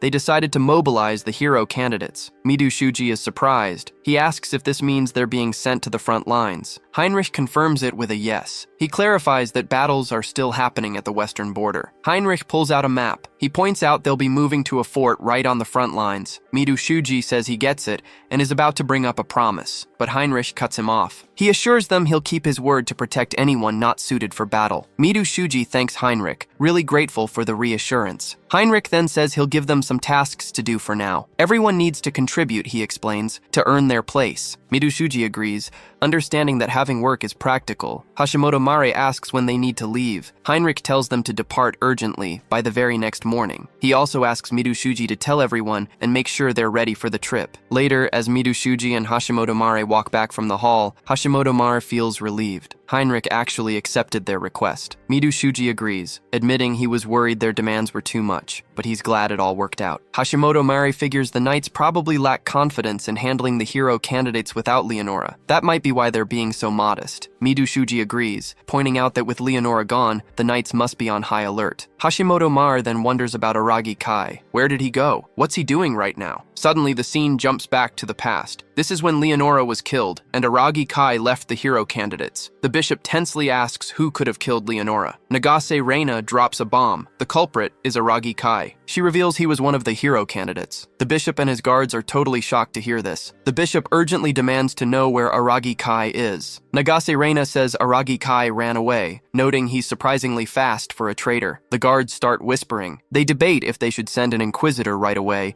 or first confirm if Saintess Leonora is actually dead. Arashi Shinshuka was fuming. He demanded the bishop explain himself. The bishop said he wasn't completely ruling out their story. Instead, he hinted that all the hero candidates might have teamed up to get rid of Leonora. Mido Shuji froze up at that. Then, Leonora's knight stepped up, totally surprising everyone. He'd seen everything happen. He told them Mido Shuji and the others did try to protect the Saintess, but Aragi Kai was too strong, and Leonora died. The second knight backed up his story. The bishop then said he'd believe it since her own knights were confirming it. The bishop then asked if Aragi Kai was really that powerful. Mido Shuji confirmed it. He explained Aragi Kai had been hiding his true power this whole time. The bishop then invited them to his chambers for a deeper talk. He asked one of the hero candidates to join him. Unseen by them, Kenzaki Rin was listening in from behind a wall, using her abilities on the knights. Mido Shuji felt relieved. Kenzaki Rin's help had gotten them through that tricky situation. Now, in the present, Hashimoto Mori asked Mido Shuji if he was still stressing about Aragi Kai. He said there was no point in worrying. Mido Shuji smiled and pretended to agree, but deep down, he was troubled. He knew Aragi Kai had sacrificed himself for them. Mido Shuji felt tense. He had sworn to protect everyone, but Aragi Kai had taken that burden instead. Now Mido Shuji felt powerless to help him. Back in the room, Mido Shuji gathered everyone. He announced their orders. They were moving moving out to the front line. He told all combat-ready personnel to get ready to leave by tomorrow morning. Some of the guys got super tense. The reality of a real battle was finally hitting them. Nagase Rina walked over. She told them it was too late to be scared, reminding them they chose to join the combat group themselves. Hano Shiori asked if they were the only ones heading to the front line. Mido Shuji replied that they'd be going with the 8th Night Corps, led by Captain Heinrich. Kenzaki Rin then asked Mido Shuji about Aragi Kai. Any news? Mido Shuji explained the temple had put a bounty on Aragi Kai. They'd sent a ton of people to hunt him down. He added that there was still no word on where Aragi Kai was. Kenzaki Rin looked really sad when she heard that. Mido Shuji was about to comfort her,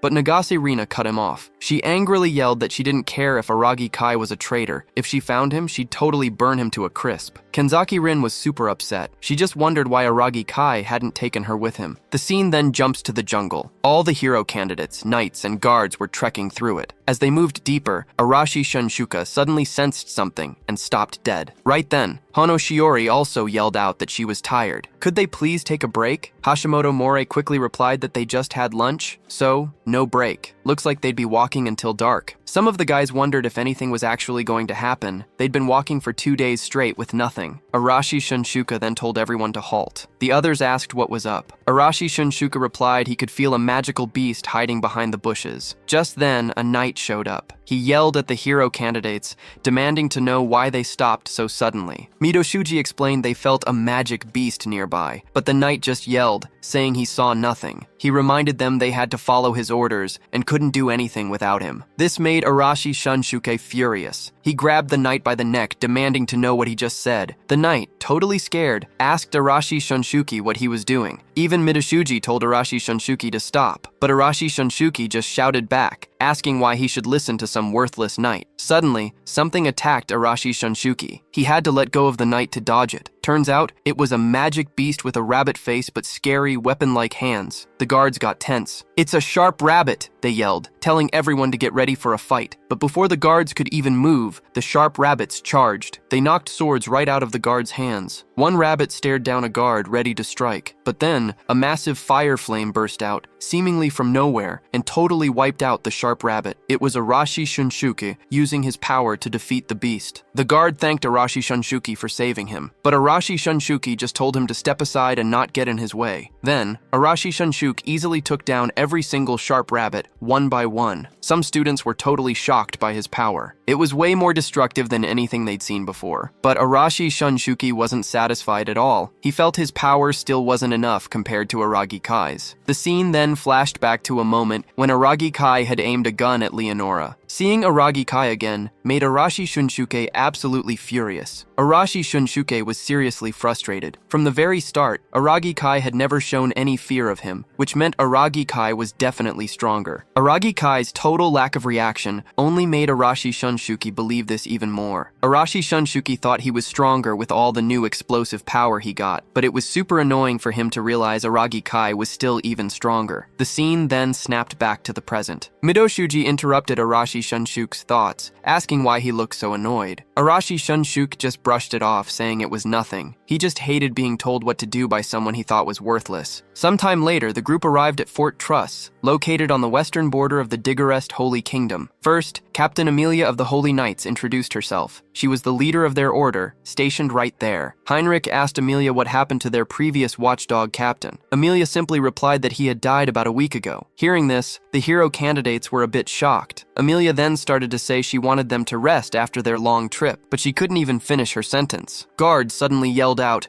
"The Demon King's army is attacking!" they shouted. Amelia, sounding surprisingly cheerful, remarked that as they all just heard, there was no time to rest. "I'm counting on you all," she said. Midoshuji agreed and told every hero candidate to get ready for battle. Arashi Shunshuki looked super determined, totally ready for the fight ahead. The guards rang the alert bell, shouting that the demon army was getting closer. Max was stunned by the sheer number of monsters. Why are there so many? He wondered. Heinrich quickly ordered the guards to start firing and thin out the monsters before they got too close. Arrows flew and fireballs blazed as the guards and fire knights attacked the approaching monsters. But even with all the hits, the monsters just kept coming. coming. They loudly declared their mission to destroy all humans. Mido Shuji was genuinely surprised to see them still advancing, taking such heavy damage. Emilia then explained that these monsters wouldn't go down that easily. She warned all the hero candidates not to underestimate the monsters' strength and stamina. Humans, she stressed, were much weaker in comparison. Tense, Mido Shuji turned to Emilia and asked what they should do next. Emilia told Mido Shuji to just follow Heinrich's orders. She announced that she would personally lead the Fourth Order Knights into the fight. Heinrich chimed in, saying he was about to give a similar command. However, some people were already down there, fighting the monsters. Mido Shuji, confused, asked Heinrich who he was talking about. Nagase Reina quickly told Mido Shuji that Heinrich meant Arashi Shunsuke and his crew,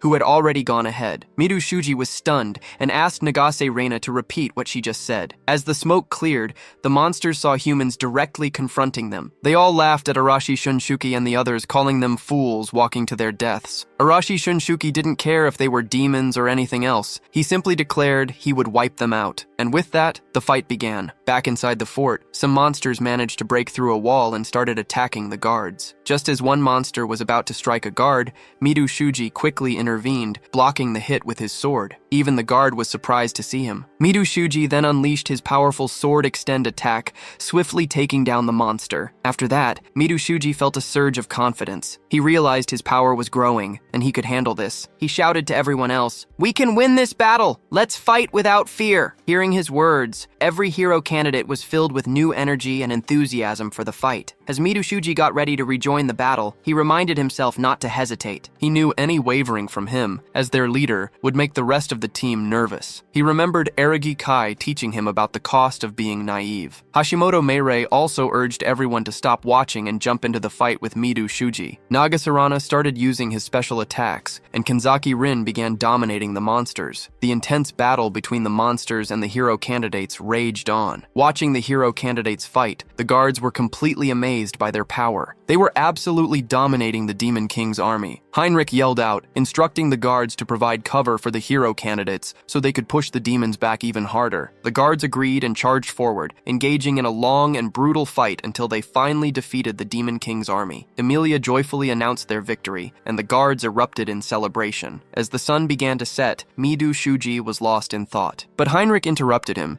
asking if it was his first time fighting like that and how he felt about it. Mido Shuji admits that handling such a massive battle is tough. He explains his focus narrowed during the fight, making it hard to give clear orders. Heinrich gives him props for his hard work and also praises the hero candidates for their part in the win. But Heinrich isn't letting them off easy. He warns them to stay sharp. They only fought mid-tier enemies with a small group this time. High-ranking demons? That's a whole different ballgame thanks to their much stronger powers. Mido Shuji gets serious, assuring Heinrich he'll keep that warning in mind. Meanwhile, the scene shifts to the Demon Den. A monster is reporting to Stone Gaia, one of the Demon King's 4 heavenly kings. The monster apologizes for messing up his duties, and Stone Gaia is not happy about it. Over in the great forest of Ekot, Aragi Kai is on the move. He's getting close to the forest's edge, thinking his trip to see the sage must be wrapping up soon. Suddenly, something zooms at him. Tongues fly out, aiming to strike. Aragi Kai somehow dodges, noting their insane speed and wondering what they even are. He scans the area, spotting new magical beasts. His system quickly labels them tongue baboons. After a quick status check, Aragi Kai shrugs. They're pretty weak creatures. The tongue baboons attack again, but Aragi Kai easily ducks out of the way. When he sees them closing in fast, he shows off his agility, leaping away to dodge their assault. The baboons lunge with their tongues once more. This time, Aragi Kai instantly pulls out his knife and slices right through one tongue. The tongue baboons are totally shocked by this move. Aragi Kai keeps cutting until he completely severs the tongue. The baboon tries a tail whip, but it's way too slow. Aragi Kai dodges it effortlessly and quickly takes the creature down. The other baboons freeze, stunned and tense, completely unsure what to do. Aragi Kai, now seriously ticked off, challenges them. "So are you coming to me, or do I have to come to you and finish this?" A little while later, the tongue baboons lie defeated. Aragi Kai notices more powerful magical beasts showing up, wondering if he's getting closer to the Demon King's territory. Or maybe it's just because this forest is far from cities, so fewer knights or adventurers come through here. He figures the deeper he goes, the more likely he'll find strong beasts no human has touched. Good thing his appraisal skill helps him spot some of these creatures. Aragi Kai decides to stay super vigilant from now on. Sometime later, Aragi Kai finally arrives at Mount Urugano. This mountain range acts as a natural barrier, slowing down the Demon King's army. He knows the highest peak is called Reaper Wolf Mountain, and legend says Sage Albama lives right at the top. Aragi Kai tries to remember if there's supposed to be a small village at the base of Reaper Wolf Mountain. When Aragi Kai reaches the village, he's totally shocked. The whole place is on fire. He immediately wonders if the Demon King's army attacked it. His suspicions are right. Monsters are everywhere in the burning village. Aragi Kai watches from a rooftop, completely hidden. This place should be far from the front lines, he thinks, deciding he needs to be way more careful now. The monsters asked their leader, Hector, what to do, wondering if they should just wipe out the humans. But Hector quickly stops them, saying they should enslave the humans instead. He then asks if they've found anything about Elbana Karet. A monster confirms the sage lives on top of Reaper Wolf Mountain. Hearing this, Hector gets super annoyed. It seems their intel was spot on. He stresses that Elbana Karet, the sage, is their absolute top priority. Hector tells his monsters to chill in the village for the night. Tomorrow they climb Reaper Wolf Mountain, but one monster sounds worried, pointing out that Reaper Wolf Mountain is home to the Reaper Wolfen, wild beasts nobody can tame. They figure if they don't beat these Wolfen, they're not getting anywhere near their goal. A second monster asks why. The first monster explains that mind control magic doesn't work on super smart magical beasts. He even heard the 4 heavenly kings once tamed a dragon,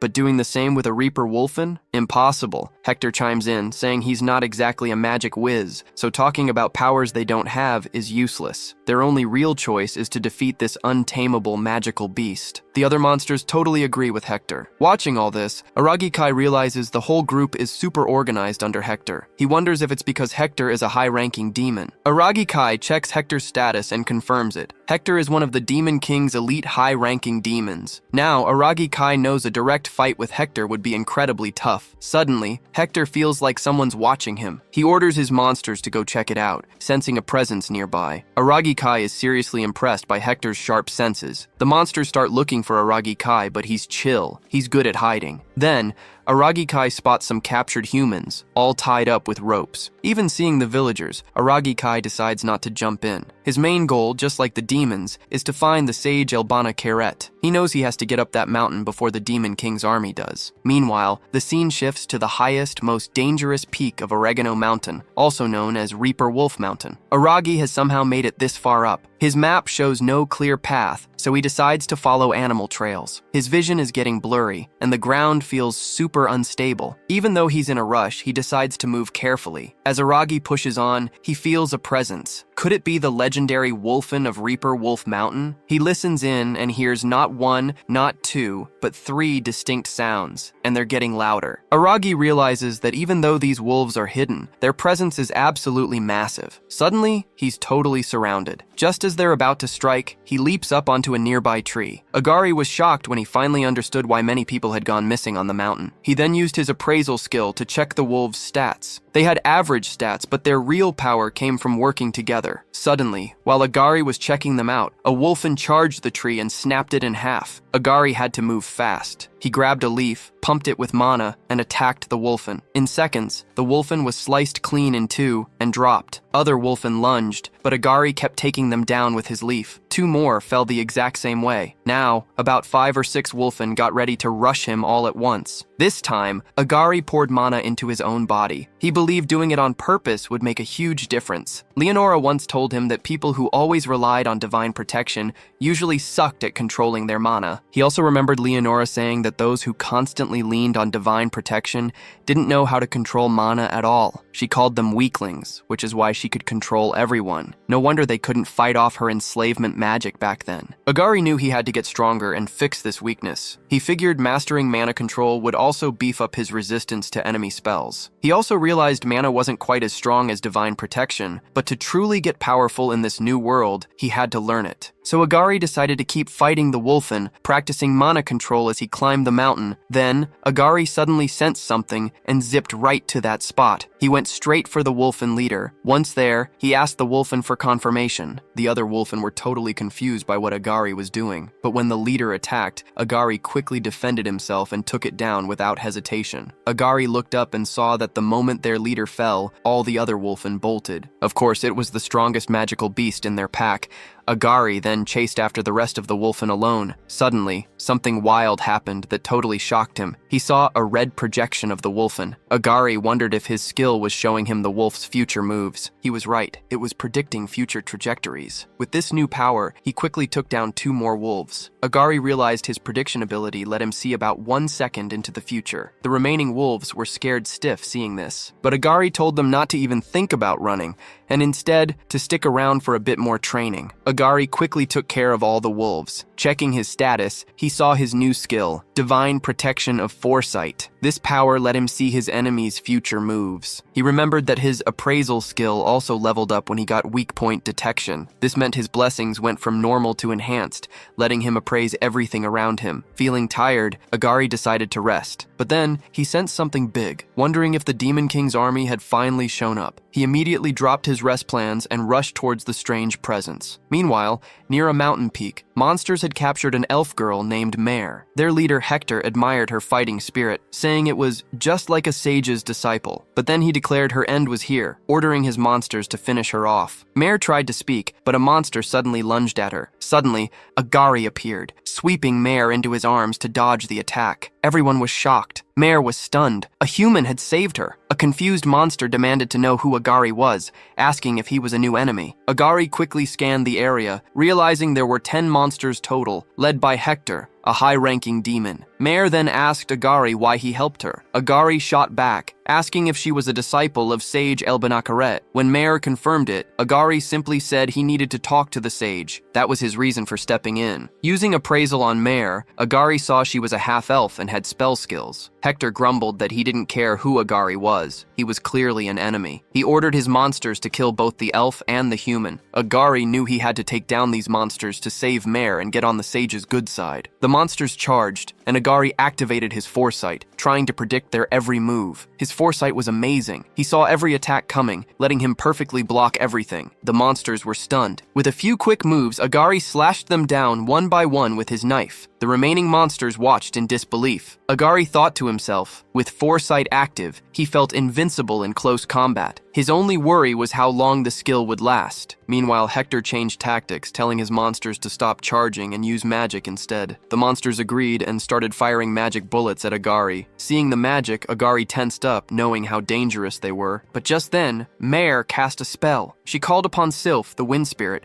and blew all the magic bullets away. What a save! Was that a spell? Agari asked, surprised. He realized only elves could borrow power from spirits like that. Mare confirmed it, thanking Agari. She added that because of him, the spirits could finally rest. Furious, Hector roared that they wouldn't win like this. He decided to jump into the fight himself. Agari got serious. He asked Mare, calling her an elf, to keep the other monsters away while he fought their leader. Mare said she could handle it, but told Agari to stop calling her an elf. Her name was Mare, after all. Agari quickly agreed, showing his trust in her by calling her the sage's disciple. Mare got super mad, yelling her name was Mare, but then she just sighed in frustration, telling Agari to forget it. Meanwhile, Agari faced Hector head-on and immediately realized Hector was incredibly strong. Even after clashing swords, Agari used Hector's blade to launch himself into the air, attacking with his knives. But Hector blocked the knife attack with his own sword. Then, Hector instantly hit back. Agari was super quick, dodging the attack and managing to slash Hector with his knife. Hector took some damage. Surprised, Agari had seen his move coming. He even called it a good try. Agari, though, was shocked. The wound wasn't just a scratch. He grew tense, fully understanding the power of a high-ranking demon. He knew his foresight ability was the only reason he was still alive. Hector taunted Agari, saying if he wasn't human, this fight would be over already. Agari used his appraisal skill to check Hector's stats. Not only did Hector have the strong body and sharp senses of a high-ranking demon, but he also had swordsmanship level 5. Agari knew a direct fight was a huge disadvantage, even with his foresight. He had to try something new. Hector yelled that if Agari wouldn't come to him, he'd come for Agari. Still, Agari somehow dodged Hector's rush. Finally, Agari's hand got a cut from Hector's attack, making him tense. He realized predicting the future meant nothing if his body couldn't follow through. The physical difference between them was just too big. Hector just laughed, mocking Agari and asking if he was only going to run around like that. Suddenly, Agari pulled out a gun and shot at Hector. Hector easily blocked the bullets with his hand, thanks to his incredible reflexes. Agari saw this and felt relieved the bullets actually went through Hector's hand, injuring him. Hector looked stunned. He shouted, demanding to know what kind of weird device Agari was using. "What an insolent device!" Hector roared, furious, and charged at Agari. Agari was ready to shoot back with his gun, but Hector easily dodged the bullets, warning Agari not to underestimate him. He claimed he could predict the bullet's path no problem. Agari ran out of bullets, so he started throwing knives at Hector. Hector just blocked them all with his sword. Then, to Hector's surprise, Agari suddenly stopped attacking and just sat down silently on the ground. Before Hector could even react, Agari hurled a bomb right at him. Hector wondered what the heck it was and charged at Agari, but before he could reach him, the bomb exploded. All the other monsters were shocked. Even Mare was surprised, wondering who Agari really was, seeing such amazing skills. She noted that a human was actually dominating a high-ranking demon. Meanwhile, Agari stood ready with a knife. He had no more ammo for his emergency handgun, and that grenade was his absolute last resort. Seeing Hector getting back up, Agari knew guns and grenades weren't enough to beat him. Hector was absolutely furious now. Agari was using too many unfamiliar devices in their fight. Hector attacked him with full rage, but Agari managed to dodge. In that moment, Agari decided to activate his weak point detection skill, but first, he had to carefully study Hector's movements. Hector geared up for his attack, but Agari was already ahead, seeing exactly where Hector would strike and finding the perfect weak spot, the neck. He got into position, knife ready. Hector charged right into it, basically impaling himself on Agari's blade, which went straight for his neck. Hector was stunned. How did Agari hit him so perfectly? Agari knew his weak point detection skill was awesome, but it sucked mana dry. Suddenly exhausted, he just sat down. Agari tensed up, realizing his mana was completely gone. This was super bad news. The other monsters noticed Hector was dead, and seeing Agari's exhaustion, they decided to strike. Mir also panicked. Her spirits were all used up, but she desperately wanted to help Agari, if only to repay him for saving her earlier. Just as the monsters lunged at Agari, a huge fire spell exploded. It swallowed the whole group in flames, wiping them out instantly. Agari realized this firepower was way beyond what Nagase Reina could do. Then, a voice spoke from Meir's side, apologizing for being late. Meir was thrilled to see her, calling her master. That's when Agari connected the dots. This was Elbana Karet, the sage he'd been looking for. Elbana Karet thanked Agari, saying it looked like he was helping her disciple out. Agari quickly replied it was just a coincidence, then asked if she really was the great sage Elbana Karet. She confirmed it, adding that she was just old and frail compared to her past self. Agari tried to use his appraisal skill, but his mana was still too low. Even without appraisal, Agari knew Sage Elbana Karet was incredibly powerful. He'd never be able to defeat her, so he figured there was no point hiding anything. He just had to be honest. Elbana Karet asked Agari if he had business with her, and he said yes. She mentioned that no one came to her without a reason, and thanked him again for saving her disciple. She promised to do her best to answer his questions. Mir then suggested they head home. The area smelled like blood, and wolves might show up soon. Elbana Karet agreed and invited Agari to come with them, saying he needed rest too. Agari accepted. As they walked, he mused that things were looking good, and helping her disciple had definitely paid off. Sometime later, Agari and the others arrived at Elbana Karet's house. Once inside, Mir announced she was going to take a bath. Agari then asked Elbana Karet why she lived somewhere so remote. Elbana Karet replied she had a few reasons, but mostly she wanted to get back to nature. Even after retiring, many people still tried to use her. Agari understood, noting that her home wasn't exactly easy to get to. Elbana Karet mentioned that skilled people like him did sometimes find their way to her. She wasn't an evil person to turn away those who sought her out. Agari then went straight to the point. He was one of the hero candidates tasked with defeating the Demon King. Elbana Karet responded, saying they were the third generation of candidates. Elbana Karet had heard rumors, but never thought the summoning had actually happened. Agari was shocked to learn he was part of the third generation. He then remembered Leonora hinting that other heroes had been summoned before him. Elbana Karet confirmed they had summoned heroes about 4 years ago, which was their second time. The first summoning happened around 10 years prior. She explained that both previous previous groups of heroes tried to fight the Demon King, but all of them were wiped out. After that, the summoning ritual was sealed away, never meant to be used again. But Saintess Leonora planned to break that rule and summon a third generation. Elbina Kare was against it, believing it was crazy to trust a country's future to someone from another world, even if a god wanted it. Agari then calmly revealed that he had already dealt with Leonora. This meant no one else could perform another summoning ritual. Elbina Kare couldn't believe it. How could he possibly defeat Leonora? Agari just smiled and said there are many ways to beat someone, even if they're much stronger. Elbina Kare laughed, agreeing that it made sense. She found it pretty funny that Leonora was taken down by her own pawn. So Leonora got what she deserved? Elbina Kare mused. She then understood Agari's desire to go home. It was a natural wish. She declared she didn't like to talk much and would get straight to business. Her spells couldn't send them back home. Agari was shocked and disappointed to hear this. He asked if she had any idea how they could return. Elbina Kare explained that summoning people with human magic was possible, but sending them back? Not anymore. That knowledge was lost centuries ago because no one needed to research it. Agari noted that Leonora had said the same thing. He asked, did they basically have no choice but to defeat the Demon King? Elbina Kare replied that was probably true, or maybe, with some demonic arts, it could be done. Hearing about demonic arts, Agari decided that was his next lead. Elbina Kare apologized for not helping more and thanked him for saving her disciple. She promised to tell him if she found anything useful. Agari thanked her. Elbina Kare smiled, suggesting that maybe he actually could defeat the Demon King. Agari said he didn't want such a difficult job, but if there was no other way, he'd have to take down the Demon King. Elbina Kare tensed up, seeing the rage and murderous intent on his face. She thought Agari was different from other heroes she'd met, like he came from a dark, cold place. Finally, Agari thanked Elbina Kare for her time. He asked her to contact Siren at the Adventurers Guild if she found any useful information. Elbina Kare then decided to let Mare go with Agari. Just as Mare finished her bath, she told Agari he should take one too. He was probably pretty dirty after the mountain climb and the fight. Agari agreed with Mare, deciding she was right about the bath. But Elbina Kare cut in, telling Agari she had an idea. Agari asked what it was. Elbina then dropped a question on Agari. Why don't you take my disciple with you? Mare was totally surprised. Disciple? You mean me? She blurted out. Suddenly the scene jumps forward. Agari and Mare are already on the move, deep in the Veldora demonic kingdom's eastern region. This area is actually the frontline battlefield against the Holy Kingdom of Dagarest. So it seems Agari did end up taking Mare on his journey. Agari commented on the good weather,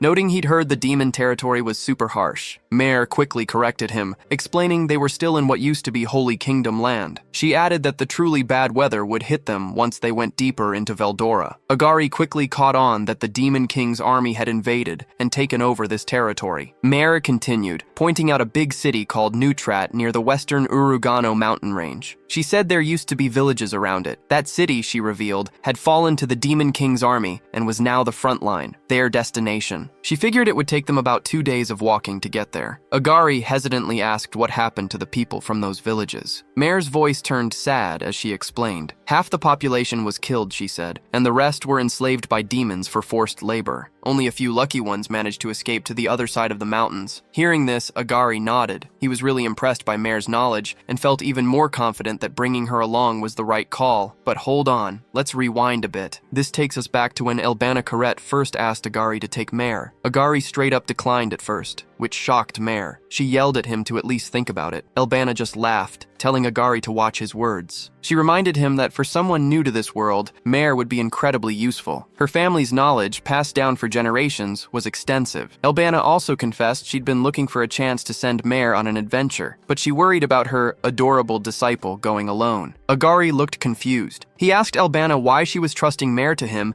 when she could just take Mare herself. Elbina explained she couldn't go on journeys anymore. Even if she looked young and healthy, her time and abilities were limited. Then, Agari showed up and saved Mare's life. Mare started to express her thanks, but said she needed time to think. Agari cut her off. He told her he was going to infiltrate demon territory, a super dangerous trip. He warned her clearly, if you slow me down, I'll leave you behind. Elbina then went to Mare, reminding her it was her own life, her decision. Mare focused on that phrase, her life. She then declared, "I get it. I'm ready to go with Agari." And with that, we're back in the present. Agari tense. "You look tired," he told Mare. "Just so you know, we still have a whole day of walking ahead." Mare responded, "Don't expect too much from a spellcaster's body." She clarified that even though she focused on magic, she had been training her body the whole time. Agari then suggested they stop for the day and rest. Mare was surprised. "Didn't you say you'd leave me if I slowed you down?" she asked. Agari looked at her like she was crazy. "What nonsense are you talking about?" he said. "I wouldn't leave you for something like that." He then told her to hurry up and set up camp. Mar, clearly impressed by his response, understood and said she'd have it ready in just a few minutes. Night fell. Agari and Mare sat by a bonfire. Mare was eating, and Agari just watched her, looking a little uncertain. Agari then reminded Mare that their journey was about to get super dangerous. He swore he wouldn't back down, no matter how tough things got, because he had to get back home. But he wondered if Mare had a good enough reason to stick with him. Agari then asked if Elbanakarat was telling the truth, and if Mare had her own reasons for joining. Mare admitted it was hard to explain. She shared that she had lost everything. Her old home, the Elven village, was wiped out by the Demon King's army. Agari was surprised and asked if the war wasn't just between humans and monsters. Mare brushed it off, saying those lines didn't matter. The demons just crushed everyone. She then revealed that her father, mother, and even her little brother were all killed. Her dad sacrificed himself, drawing the monster's attention away, and that's how she survived. Mare remembered being helpless back then. After the Demon King's army left, they just left her for dead. That's when Elbanakarat found her, took her in, and became her master and mentor. Agari cut her off, saying he didn't care about her past. He just wanted to know her goal. Mare shot back that he should have figured it out. She became Elbanakarat's student and a spellcaster for one reason, to get strong enough to beat monsters. Mare's eyes burned with fury and vengeance. She declared that everything she learned over the past 10 years, all her training, was for one thing: revenge. She swore she would personally take down the guy who killed her family. Agari, taken aback, asked for the demon's name. Mare revealed it was Wimberg, the Heavenly King of the Wind. He was one of the Demon King's top leaders, part of the 4 Heavenly Kings. Agari then asked if Mare joined him just to get closer to Wimberg. He added that, for now, he didn't have his own personal beef with demons. Mare also confessed she didn't get why Elbanakarat gave her permission to go after meeting Agari. She admitted she had no clue what her master was thinking. That's why, for now, she'd just follow Agari's lead. Agari simply said he understood her situation. Agari then remembered Elbanakarat telling him to look after Mare, totally confident he could handle her. It all clicked for Agari. Elbanakarat didn't want his student traveling alone because Mare might just blindly throw her life away seeking revenge. Mare quickly apologized for getting so serious and told Agari not to worry. She didn't want to drag him into her revenge mission. Agari understood Mare was set on getting her revenge alone. He told her to drop it and get some sleep. They had to travel tomorrow. Mare agreed. She said she'd set up some spirits to keep watch and alert them if any monsters showed up. Mare then slept soundly, but Agari couldn't stop thinking about the Demon King's 4 Heavenly Kings. He watched Mare sleeping, then quietly slipped out of the tent. He remembered his last enemy was a high-ranking demon. Now he was up against someone even tougher. Knowing they needed to get way stronger before fighting such big threats,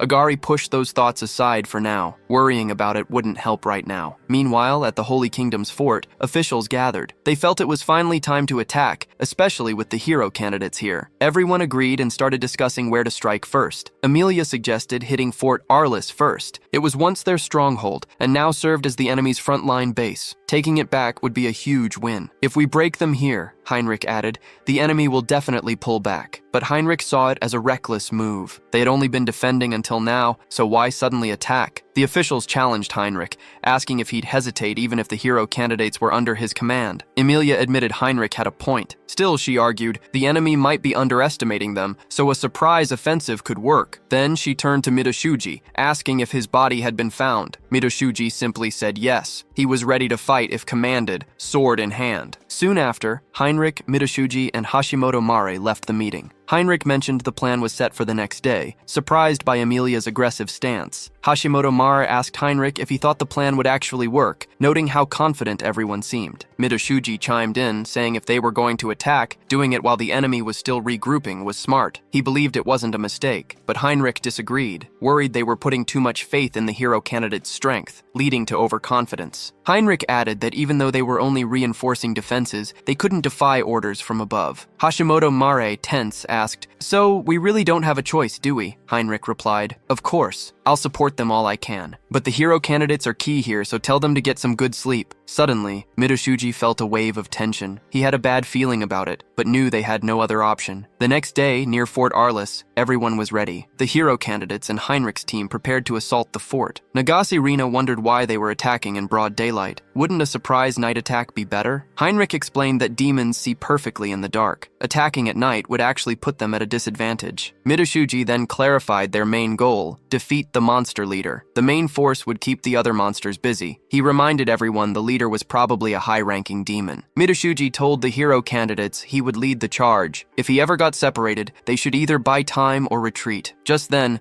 a guard rushed up to Heinrich. The message from the main force was clear. Time to begin the operation, Heinrich gave the command. Charge! Midoshuji and the others didn't wait. They stormed the fort without hesitation, bursting inside. Emilia's voice rang out, annihilate those monsters. Unknown to them, Stone Gaia, the demon army king, watched their every move. Moments later, Heinrich and some hero candidates burst into the fort's main tower. The monsters inside were totally stunned. They tried to attack, but Midoshuji wiped them out in seconds. Heinrich warned Midoshuji not to relax. There was a good chance the enemy leader was still in the hall. Suddenly, monsters swarmed them from both sides, cutting off their escape. Some hero candidates nervously asked Midoshuji what their next move should be. Heinrich tells Midoshuji to keep their backs to the 8th Night Order and push towards their goal. Midoshuji agrees with the plan and calls out to Nagase Rina. Nagase Rina confidently replies that she already knows her role to eliminate the monsters in their way. Nagase Rina unleashes her power and the others jump into action. They quickly take down all the monsters blocking their path.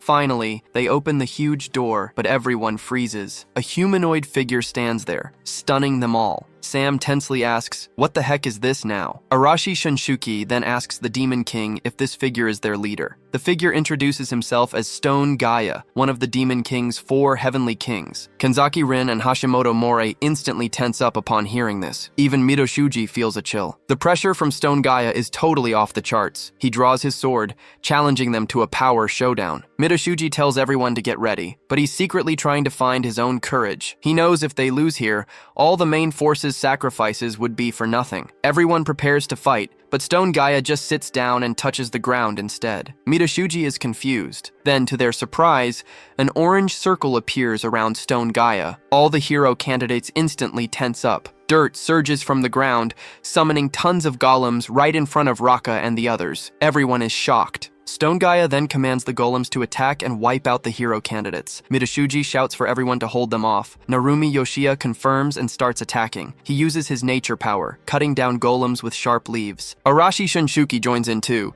punching through golems with fire blasts. Arashi Shinshuki laughs, saying, no matter how many golems there are, these slow-moving things are nothing. But then, Stone Gaia uses his magic. The broken golems start regenerating their bodies. The hero candidates are shocked, wondering how that's even possible. They keep fighting, breaking down golems only to see them regenerate again. At one point, Raka almost gets hit by a golem. Luckily, Kenzaki Rin uses her domination attack to take control of some of them. But when someone else tries to hit a controlled golem, it surprisingly strikes back. Hashimoto Mare attacks furiously with her telekinesis, smashing the golems. To their frustration, the golems just start regenerating again moments later. Arashi Shinshuki is frustrated, realizing this regeneration seems endless. That's when Narumi Yoshia remembers similar manga situations. Taking out the summoner is usually the best move. Narumi Yoshia tells Midoshuji they'll handle the golems. He advises Midoshuji to focus on confronting the summoner instead. Midoshuji understands. He and Arashi Shinshuki will take on the summoner. They charge furiously towards Stone Gaia, ready to attack. Stone Gaia smiles, telling the hero candidates they're underestimating him. He uses magic again, summoning stones from the ground and hurling them at Midoshuji. Midoshuji tensely tries to dodge by running, but to his shock, the stones follow him no matter where he goes.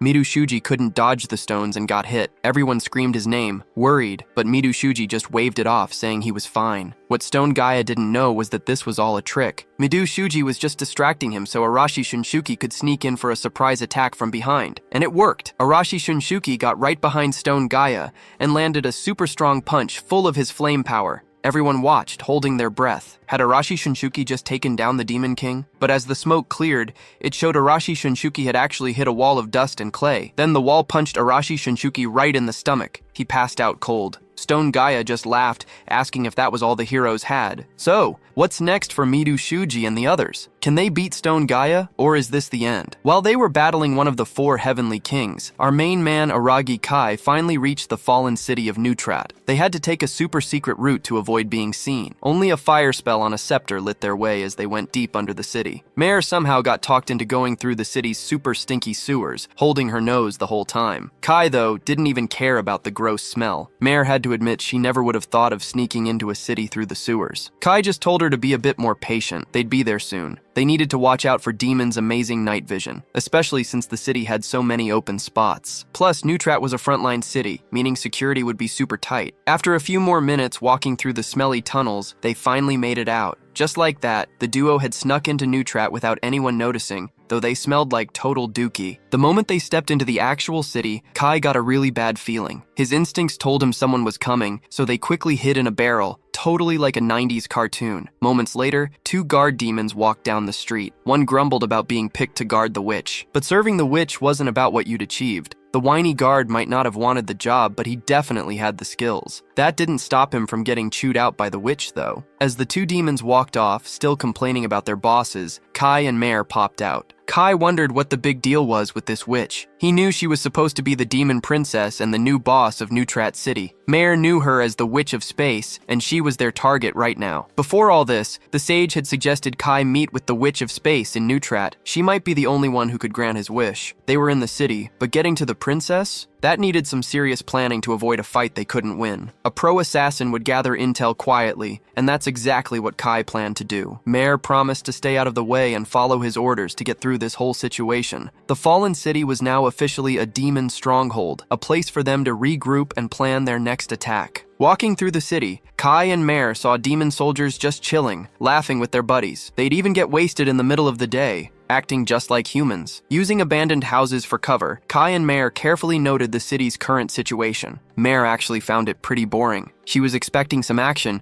but these demons were just living their everyday lives. Kai believed that any intelligent species capable of conversation would live just like humans, but Neutrat wasn't as peaceful as it first seemed. They soon saw the former human residents. These people were now slaves, forced to help the demons with their daily tasks and new homes. And let me tell you, the demons weren't kind bosses. They'd grab a stick and beat the human slaves just because they felt like it. This time, Mare was surprised by the cruelty. It was to be expected, though. Everyone knew demons tended to enslave humans, so this kind of harshness wasn't really a shocker. Mare knew this simple fact, but seeing it firsthand was still jarring. The simple beating of a slave quickly turned into a fun game for the bored soldiers. Mare couldn't just stand there and watch this craziness unfold. Just as Kai reached out to calm her, a new presence suddenly popped up in the room. He couldn't ignore it. A cute little voice asked if they weren't demons. A young girl with crimson eyes, a fancy outfit, and 2 dark horns stared curiously at the intruders. Kai totally freaked out. His instincts kicked in because he hadn't sensed this new person at all. He instantly pulled out a throwing knife, ready to react. But the young girl assured him there was no need to worry. She hadn't come here to fight. Kai wasn't convinced. He pressed the girl, demanding to know who she was and how she found them. He was right there,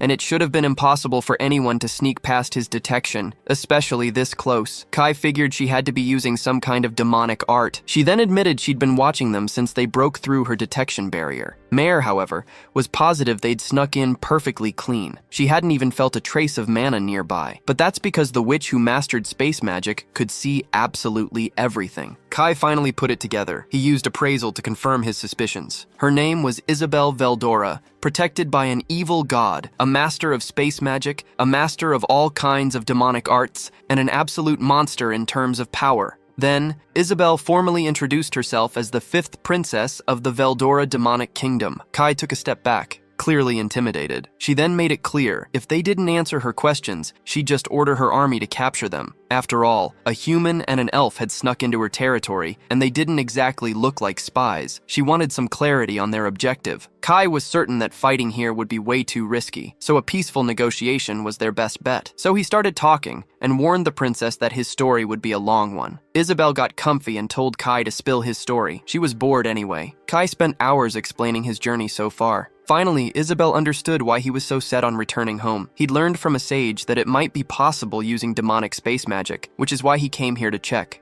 Isabel just casually confirmed that yes, it was totally possible to send Kai back home. This was a huge deal. He finally had a real clue after so long. He felt lucky that the Witch of Space was even willing to talk, especially since she didn't act like a typical demon. She didn't hate humans at all. Isabel then explained that for it to work, Kai would need the exact coordinates of his homeworld. The solution was right there, but finding Earth's coordinates, that was a whole new headache. Without the precise coordinates among countless worlds, sending Kai back was impossible. A heavy silence fell over them. Kai and Isabel just looked at each other, understanding the situation. Kai asked if there was any way to find his homeworld's coordinates. Isabel said there were just too many parallel worlds out there, making it impossible to find the right one. Kai used his new Eye of Truth ability and saw she wasn't lying. Isabel also mentioned a limit because of his mortal body. He came here with God's protection, which couldn't be bypassed. Even Isabel's powerful demonic arts couldn't get past his divine protection. God's will was basically trapping him in this world. This meant he couldn't go home until the mission to kill the Demon King was fulfilled. Isabel wasn't so sure about that, though. She admitted she hadn't thought that far ahead. Kai didn't get an easy answer, but at least he now knew there was another option if things got tough. Still, the easiest way was clearly to kill the Demon King and finish the prophecy. Kai didn't say it out loud, but Isabel could tell what he decided just by looking at him. He was open to using demonic arts to go home, but it sounded incredibly tough. Suddenly, Mir interrupted, asking why the demon princess was being so cooperative. Isabel just tore a hole in space. She simply explained that even the demonic kingdom has factions,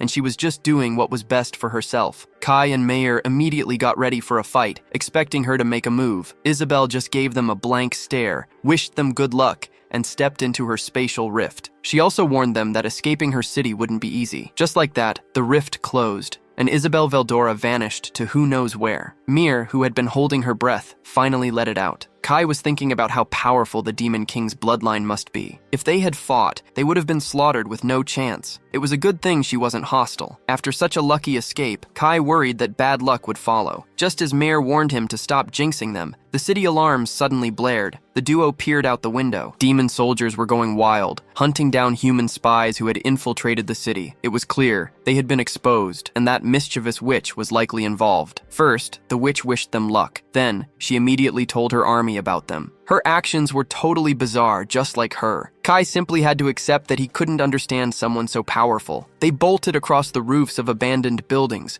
trying to escape the huge, fallen city. Kai was super fast, and Mir kept right up with him. Together, they somehow dodged thousands of demons. The demons were on high alert, spread throughout the inner city. A quick appraisal showed each soldier had high stats, strong enough to cause serious problems. They needed to escape fast, but Kai suddenly froze. Mayer had to slam on the brakes, almost tumbling off the roof. Kai pulled her down, telling them to hide. They looked towards the city square. Kai felt a mana signature, like the witches, and knew he had to check it out before moving again. This strange mana felt even stronger in some ways. Then they saw him. A white-haired demon with porcelain skin and 3 horns stood right in the middle of his troops. He had 2 horns by his temples and a huge green one in the center. Mir instantly knew this beast. It was Wimberg. Kai definitely wasn't expecting such a powerful wild card to show up here. Kai looked at Mir. She was practically foaming at the mouth, burning with vengeance. So, following Kai really had been the right call. Without taking her eyes off him, she confirmed. The beast commanding the army was Wimberg, the heavenly king of the winds and one of the Demon King's vassals. From their hiding spot on the roof, Kai shot an appraisal to check him out. Wimberg had balanced stats. He was a master of wind demonic arts and swordsmanship, plus his hawk's eye boosted his combat power to another level. Kai tapped Mir's shoulder, telling her to calm down. Fighting him head-on would be totally insane. Luckily, Mir managed to control her vengeful rage.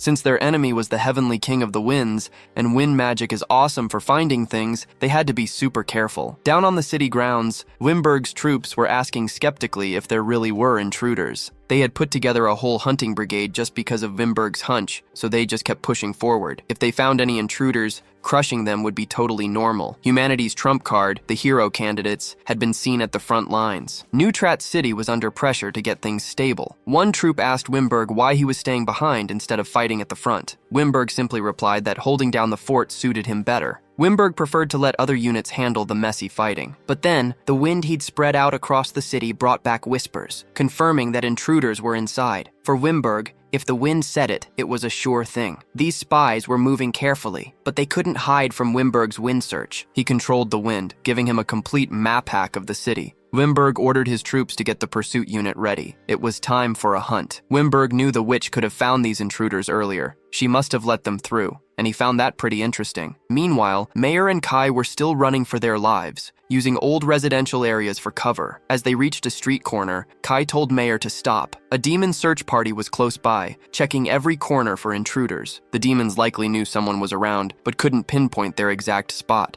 Mayor had also sensed the winds acting weirdly for a bit, making the spirits restless. It had to be that annoying wind search, trying hard to find them. She could mess with the wind using her spells, but that would totally give away their location. They hadn't been spotted yet, so they needed to move smartly to avoid getting swarmed by demons. Demon soldiers patrolled the streets, their heads snapping around. The duo stuck to lower ground to avoid the strange wind, but it was only a matter of time until the army found them. But then, Mayor's fading stamina caused them to be found. Kai decided to use the city's buildings to their advantage, but for this plan, Mayor had to be the decoy. Without waiting for her to agree, Kai vaulted onto the rooftops, leaving Mayor alone on the streets. Mayor complained below, but Kai fired her up with the promise of revenge. He made her realize crying wouldn't help them now. Seeing them split, the demons focused on the elf girl. She looked like an easy target, but they also sent some soldiers to find the hard-to-catch Kai. Mayor finally stopped running and spun around to cast a spell. She called upon fire spirits, gaining the power of a salamander, which made the demons stop cold. Before they could even get what was happening, they were totally cooked. Of course, such a flashy spell brought in even more enemies.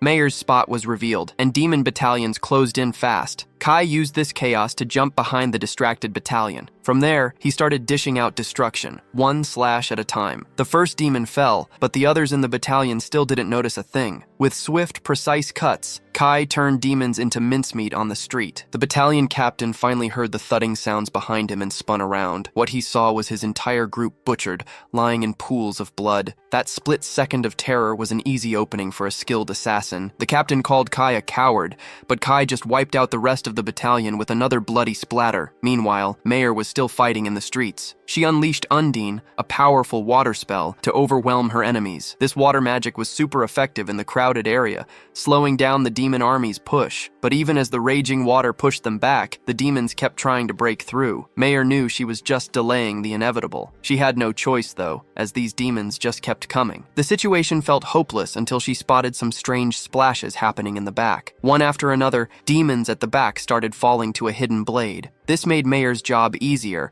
as she pushed back the now shrinking demon force with her water spell. Just one quick slash to the throat, and it was over. Who could be doing this? When one demon finally realized what was happening to his comrades, it was already too late. A throwing blade was already buried deep in his skull. He felt like he had just met the Shinigami, the god of death himself. Kai easily cut his way through the trapped army, his body now covered in their blood. Retrieving his blades, he gave Mayor props for being a good decoy and making his job way easier. Mayor was pleased by the compliment, but it didn't erase the fact that she almost died. The duo might have hidden their movements well, but Wimberg was definitely getting impatient. His army wanted to call for backup, but Wimberg didn't think it was needed. He believed sending more demons would just mean more losses for them. So, Heavenly King Wimberg decided to handle the situation himself. Mayor and Kai were almost at the exit when a powerful gust of mana-infused wind hit them out of nowhere. After a quick scan, homing wind missiles shot straight for the duo. Mayor stayed calm and summoned Sylph, the spirit of wind, to step in. Her spell completely stopped the wind missiles in their tracks. Kai got ready for an even tougher fight. The real big boss just showed up. Wimberg floated above, scanning the city and controlling the wind however he wanted. He admitted these intruders weren't just simple rats this time. Mayor glared at the man who ruined her life, full of pure hatred. This was her moment to finally get her revenge. She had to take it, and she had to be confident. Luckily for them, she'd been preparing for this fight for a whole decade. As Wimberg hovered in the air, surveying the battleground, the duo pulled out their weapons, ready to fight. Kai was sure they couldn't beat a heavenly king in a long fight. Not mortals like them. They needed to win fast and go all out right from the start. Mayor agreed, her focus sharp as she summoned Sylph the Wind Spirit once more. This time, the spell became Deadly Wind Blades, a potent wind spirit magic that locked onto Wimberg. The Heavenly King just stared at the incoming attack. actually insulted by how weak it seemed. Facing an opponent who dared to use wind against him, the Wind Heavenly King himself, was rare. Wimberg thought they were either really brave or just plain dumb. With a quick thought, he just canceled out the wind blades, easily overpowering them with his own powerful gusts. The blades couldn't even touch the wind barrier he had up, they just scattered into thin air. Kai saw an opening though. Wimberg had just blocked his own view, but turns out, taking advantage of that wasn't going to be so easy. As Kai tried to rush the supposedly blind Wimberg, he got slammed by sharp, solid wind missiles. That instantly brought Kai to a halt. From high above, Wimberg just laughed, calling Kai out for trying such a dumb move. See, Wimberg was a total pro. He constantly used wind surge, meaning he never lost track of anyone on the battlefield. So,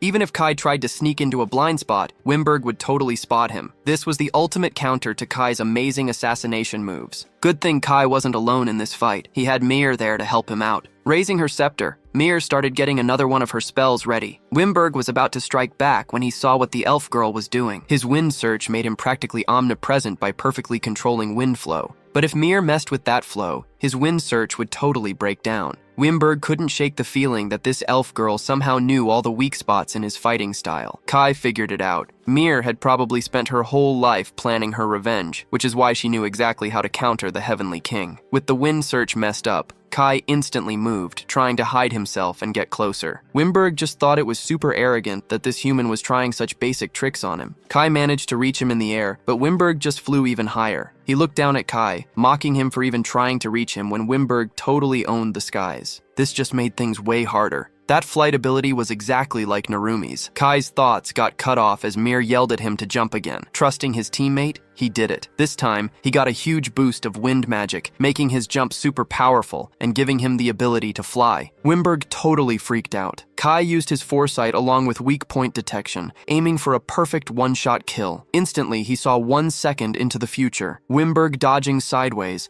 and a weak spot popping up right in his throat. But just a split second later, the path to that weak point vanished. Kai had never seen anything like it. One moment he had the kill shot, and the next, it was completely gone. Wimberg wasn't just standing there. He completely switched up his fighting style as he pulled out his sword. It was a thin, straight blade, glowing green and pulsing with wind power. He was seriously annoyed that some random intruder had forced him to draw his weapon at all. So, Kai found himself stuck in the air with a demon lord who was clearly out to kill him. Then came a storm of sword strikes, and without his foresight, those slashes would have shredded him. Even with his powerful skill, the attacks were just too fast to handle. Turns out, Wimberg was actually Hector's sword instructor. Hector, the demon Kai took down back in the mountains. But while Wimberg was busy trying to overpower Kai, he completely forgot about Mir. That mistake almost cost him big time. A huge boulder came crashing down, aiming to kill him. Kai used that opening to pull back and figure out their next move. Even though the odds were stacked against them, the two were determined to take down one of the 4 heavenly demon kings today. That giant boulder? Even Wimberg's demonic wind darts probably couldn't have stopped it. Mir definitely had more tricks up her sleeve. Kai was starting to see just how much anger she was holding on to,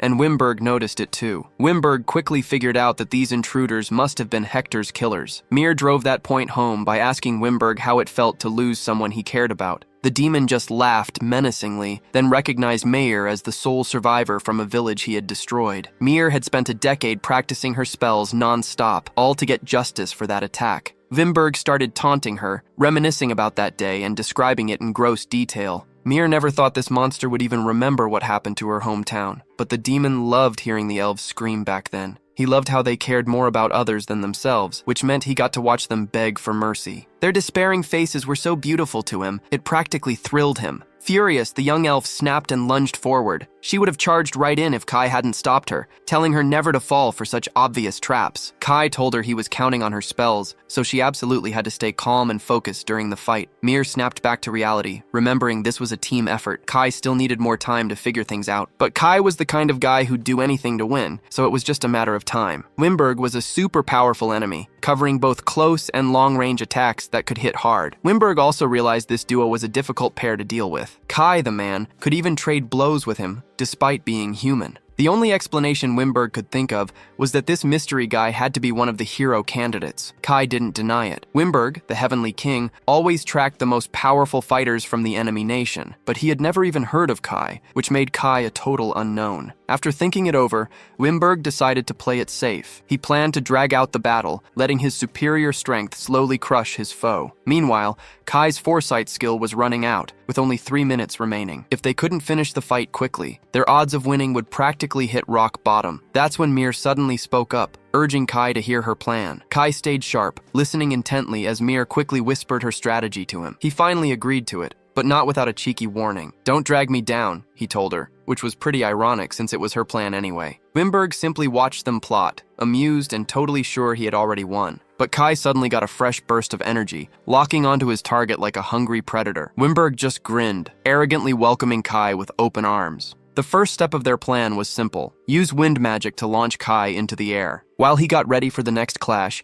Mir would stay on the ground. She called on Norm, the earth spirit, to summon a bunch of boulders she could control. Mir then aimed her spell at the demon, sending the rocks flying straight into the air. Wimberg, a master of wind, effortlessly blew the incoming attack away. The simple boulders were sent soaring into the stratosphere, nowhere near hitting him. But that brief moment Wimberg focused elsewhere was all the opening Kai needed. Too bad the demon's reaction time was lightning fast. The first part might have flopped, but Mir wasn't giving up yet. She quickly took control of the blown-away boulders again. They circled back, ready to strike Wimberg from behind. Wimberg could easily dodge or just use a wind wall to block, so this shouldn't have been a problem. But Mir had already guessed he'd try to block with magic, so she called Sylph again, using her own wind power to mess up Wimberg's defense. The boulders then smashed right through the incomplete wind wall, heading straight for Wimberg. The magic attack itself wasn't designed to deal big damage. Its real goal was to create an opening in Wimberg's defenses. With his foresight and weak point detection, Kai instantly took advantage of the distraction. Wimberg barely managed to raise his sword to block the incoming blade, but Kai's incredible skill with swords was impossible to underestimate. In one smooth move, blood splattered across Neutrat City. Wimberg had miscalculated completely. Kai wasn't going for a fatal blow to his heart. Instead, Kai aimed for Wimberg's sword hand. With the perfect plan, Kai now had Wimberg's own blade. After snatching the dangerous weapon,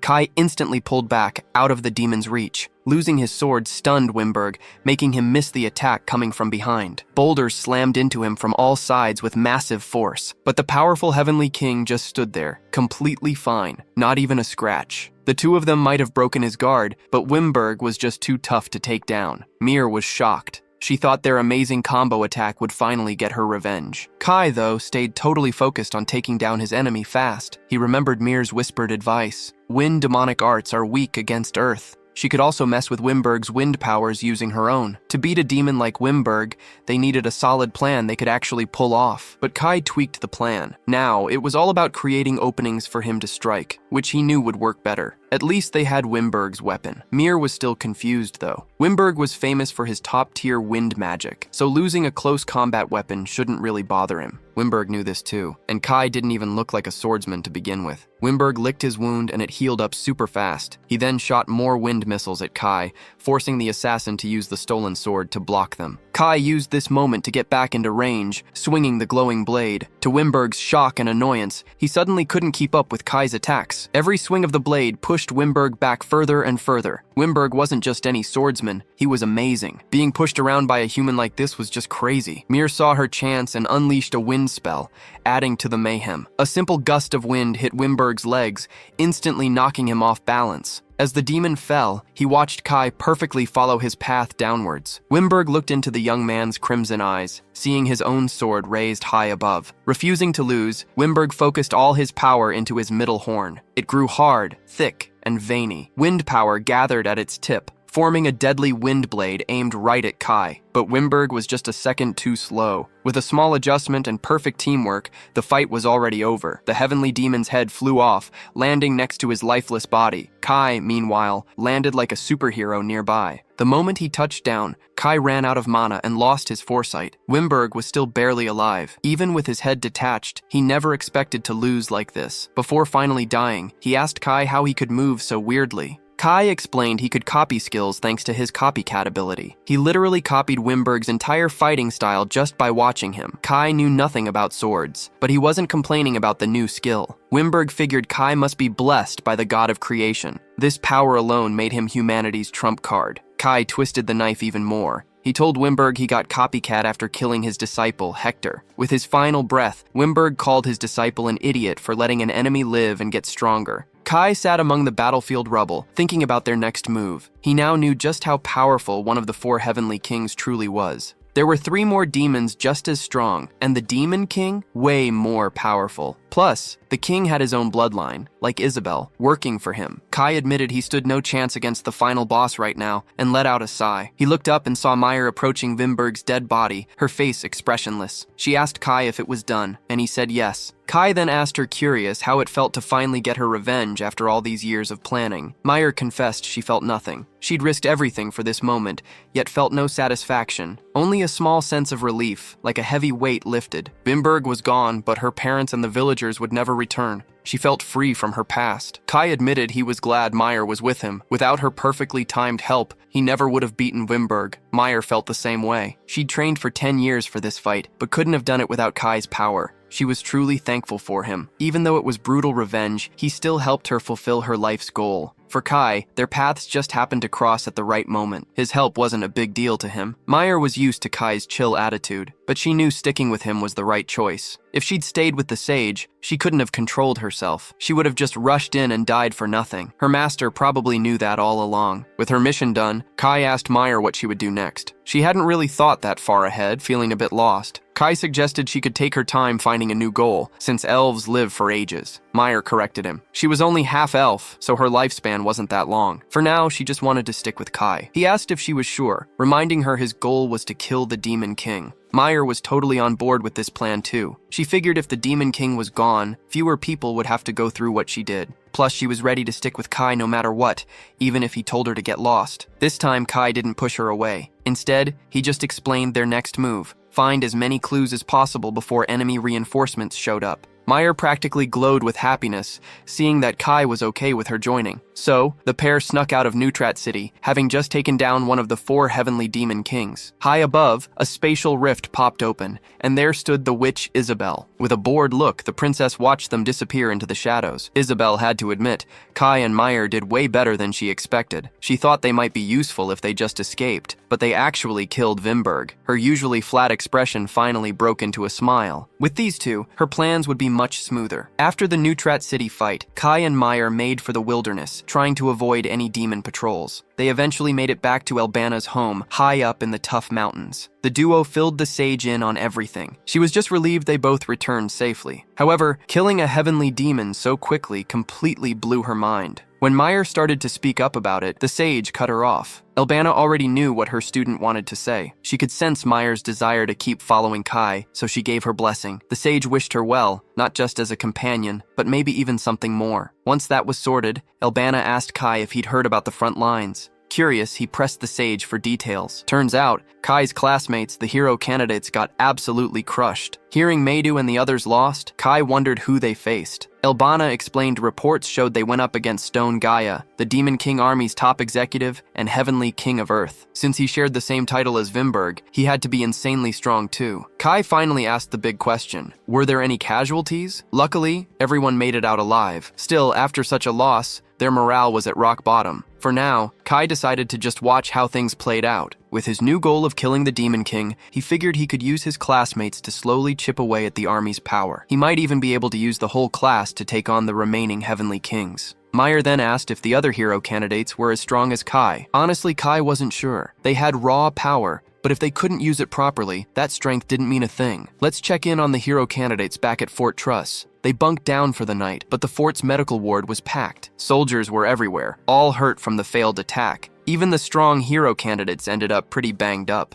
Meidu had injuries all over, and Hano was busy healing him. He gave her a small smile, telling her not to push it too hard. Her healing skill wasn't endless after all. Hano knew it was risky to heal everyone, but it was the only way she felt useful. So Meidu just sat, letting the healing light mend his wounds. Just hours before, their attack on Stone Gaia completely fell apart. If Heinrich hadn't shown up, they would have been wiped out on the spot. Meidu saw how hurt everyone was, not just their bodies, but their minds too. Rina just stared at the ground, her eyes blank. Arashi hid his face, ashamed he couldn't do more. Meidu clenched his fist, fueled by pure frustration. He saw their defeat by Stone Gaia as his own fault. Meidu was convinced their loss came down to his bad leadership. If he had just beaten the Heavenly King alone, none of this mess would have happened. Over at Fort Arliss, the demons were still holding strong. The place looked impossible to breach. Up on a watchtower, the commander, Heavenly King of Earth, Stone Gaia, was just chilling, enjoying the breeze. Meanwhile, Kai was secretly spying on the fort from a distance, making sure not to get caught. Kai's eyes were seriously busted good. He could easily spot a still target from hundreds of feet away. Even Meir, who grew up with magic, was amazed by his incredible sight. Kai couldn't help it though. Every time his appraisal skill leveled up, it just kept gaining new powers. The elf girl was even starting to get suspicious about how convenient his skills seemed. Safe back at their base camp, Kai managed to peek at Stone Gaia's wild stats. The Heavenly King was a total beast in demonic earth arts, a defensive tank who also knew a thing or two about swords. Kai then fired up his upgraded appraisal, and bam! He got a super detailed breakdown of the enemy's powers. At level 4, his appraisal went way deeper, showing him all of Stone Gaia's skills, which was a huge bonus. But the main thing he wanted to try was weak point detection. He aimed it at the super tough heavenly demon, but nothing popped up. That just meant Kai wasn't strong enough yet to find any openings from that far away. Man, if every enemy had a weak point, things would be so much simpler. All in all, Kai had a super detailed scouting report on Stone Gaia, right down to the demon's specific skills. And with Mir's magic know-how, she could summon water spirits. That's key, because Earth attribute users are naturally weak against water, just like in Pokemon battles. But remember, type advantage isn't everything. Every fight also depends on how skilled the user is. Stone Gaia might know tons of Earth demonic arts, but they probably only mastered a couple of them. Knowing Stone Gaia's specialty would let Mir exploit a weak spot. Since they were already in the area, checking out another heavenly demon's lair seemed like a smart move. Back at Fort Truss, the hero candidates were still reeling from their heavy loss. Midu was hit the hardest by it all. He couldn't help but wonder if Kai could have turned things around. But Midu refused to rely on anyone other than himself. For him, relying on others meant running away from the hard work. Just as he was about to shout his resolve into the air, his classmates arrived. They knew exactly how hard Midu could be on himself. Rina, especially, knew their class rep always tried to carry every burden alone. Narumi quickly added that Midu should wipe that depressed look off his face, reminding him they hadn't hit the game over screen yet. One by one, his classmates assured him this wasn't a battle he had to fight alone. He asked them if they still trusted him to lead the group, but that was a silly question. They all agreed they couldn't ask for a better leader. Narumi then voiced what everyone was thinking. Midu really needed to try relying on others more. Seeing and hearing how his friends responded to their loss, Midu finally smiled after a long time. Narumi also made sure to say that everyone had gotten a lot stronger, so Midu could finally take a break from hard carrying the whole group. Just as the class finished their deep discussion, their reunion became complete when another group arrived. Arashi and his injured crew had gotten out of their beds just to show their resolve. The delinquent boss instantly slammed Midu for having such a pathetic look. They should be planning a second round against that stone bastard, he declared. Everyone was totally surprised that Arashi actually came to meet with the whole class. He clicked his tongue, clearly annoyed that they couldn't finish the job in one go. So now, he was ready to listen to Midu's orders to make sure they got the win against Stone Gaia. The other classmates were just thrilled to see Arashi finally unite with the rest of them. With a newfound fire burning in his heart, Midu declared they would go for another round against the demon who had totally trashed them. Arashi definitely liked this more determined version of Midu. While everyone else was happily laughing and hyped up together, Kenzaki stayed quiet, watching from afar. Even though she was glad her classmates had finally united, she still worried because they had no real plan to defeat Stone Gaia. Her worries instantly vanished the moment she heard Kai's voice calling her name. She looked around and saw Kai hanging out by the stairs. He warned her not to make any loud noise, saying he didn't want to be noticed. Kenzaki quickly obeyed, covering her mouth to stop herself from making excited sounds. Kai had come to confirm everything that went down in the battle against the Heavenly King of Earth. He pressed Kenzaki for all the details about the demonic art Stone Gaia had used. After Kenzaki gave him a super detailed report, Kai finally understood Stone Gaia's fighting style, especially how he controlled golems. Kai was certain the demon's fighting style relied heavily on that specific type of demonic art, just as Mayer had predicted. However, when Kai mentioned another woman's name, Kanzaki felt her blood pressure instantly spike. Kai refused to elaborate further, simply thanking her for the information. Kanzaki nervously asked if he would be helping the class this time. Kai considered it, but seeing everyone's resolve, he didn't want to mess with their growing team chemistry. So Kai decided to stick to his usual plan, working in the shadows and handling the tough stuff behind the scenes. A few days after the human attack, Fort Arliss enjoyed a brief period of peace. Meanwhile, on the outskirts, the summoned hero candidates secretly gathered, preparing for a second assault. They also welcomed back Yumi, a classmate who had quit after all the traumatic events. Yumi used to be part of Rina's group, and Rina was overjoyed to have her return. With that, Kinoshita Yumi officially joined the upcoming Fort Arliss expedition. Some classmates asked her why she suddenly decided to rejoin the combatant party after leaving. Yumi explained that she heard everyone was having trouble and wanted to do something for the class. They jokingly called her a hero for her answer. But deep down, Yumi actually had second thoughts about this whole thing. Just 5 days earlier, she had been working non-stop as a waitress at a local inn, completely exhausted every single day since starting the job. Then, she walked into her room. Kai was just standing there, greeting her as if showing up unannounced in someone's private space was totally normal. Maybe it was the fatigue, but Kinoshita politely greeted him back at first. Then it hit her. There was an edgy teen in her room. That's when Kinoshita finally panicked. It took her some time, but Yumi eventually calmed down. She asked Kai why he was there. Kai explained how much Midu and the rest of the class were struggling on the front lines. He told her they desperately needed Kinoshita's skill, the divine protection of water manipulation, to overcome their current situation. That was also why he had snuck into her room. Even though Kinoshita had quit the combatant party, Kai saw something in her. He saw the qualities needed to return as a proper fighter, believing she secretly wanted to rejoin her friends. Leonora was the one who had scared her off, but that was no longer an issue. Kai's bullets had taken care of that witch. With Leonora gone, Kinoshita had no reason to hold back anymore. Time had also healed the wounds in her heart. Turns out, Kinoshita was also a terrible waitress, constantly breaking plates. The truth was, she had been itching to help Nagase and the others. She looked into Kai's eyes and knew there was no point in denying it. She was pretty surprised that a classmate was paying this much attention to her. Kai quickly set things straight, saying he was just looking for a usable pawn. Kinoshita chose to ignore that last part. Instead, she asked how he could possibly join the combatant party,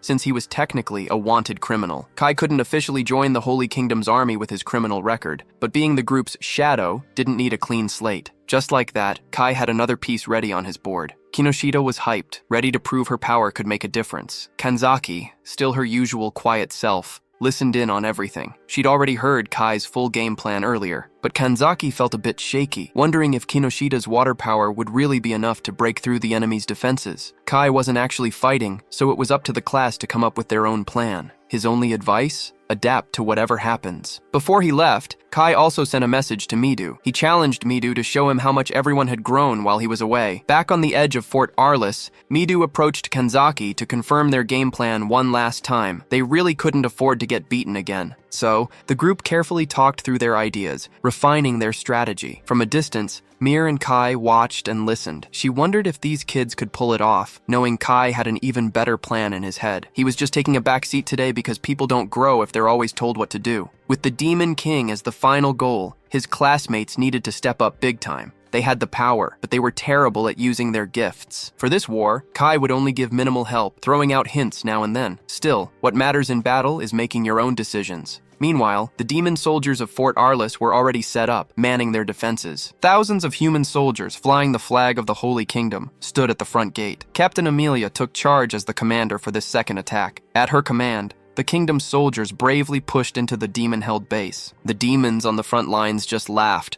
thinking these humans hadn't learned anything from their last defeat. Amelia rallied her troops to clear a path for the hero candidates so they could do their job right. As for the demons, their orders were simple: kill all invaders. The war quickly turned into total chaos, but the hero candidates steadily pushed forward in the middle of it. Midu could sense their ultimate enemy in the fort's tower. The Heavenly King, Stone Gaia, wasn't one to hide during an attack, but he loved to flash his golden grills, taunting enemies from afar. Midu could practically feel the demon inviting them into his territory again, and he didn't want to be disappointed twice. After fighting through countless demon foot soldiers, the hero candidates finally reached the gate and blew it up right away. Arashi's explosion skill was super useful for locked doors like this one. Inside, the party found the golems Stone Gaia had made earlier. Midu declared their plan officially started, with a new sense of importance. Hidden from everyone below, two figures watched the fight from a crack in the ceiling. It was Kai and Mare, keeping an eye on things. Kai was ready to see how far these kids had come since he left. The hero candidates quickly got into formation, with Midu and Arashi leading the charge. In front of them stood tough stone golems. Midu raised his shining blade, officially kicking off their second try at the Stone Gaia raid. Rina worried this fight might be too much for Yumi, who had just rejoined the combat team. Yumi looked tense, but she pushed through. Mid-rush, she used her divine power, sending tons of water onto the field. With all that water, the golems were in trouble. Stone Gaia watched as a huge wave swept over his army. The battlefield was now in their favor, and Arashi plunged into the action, fists first.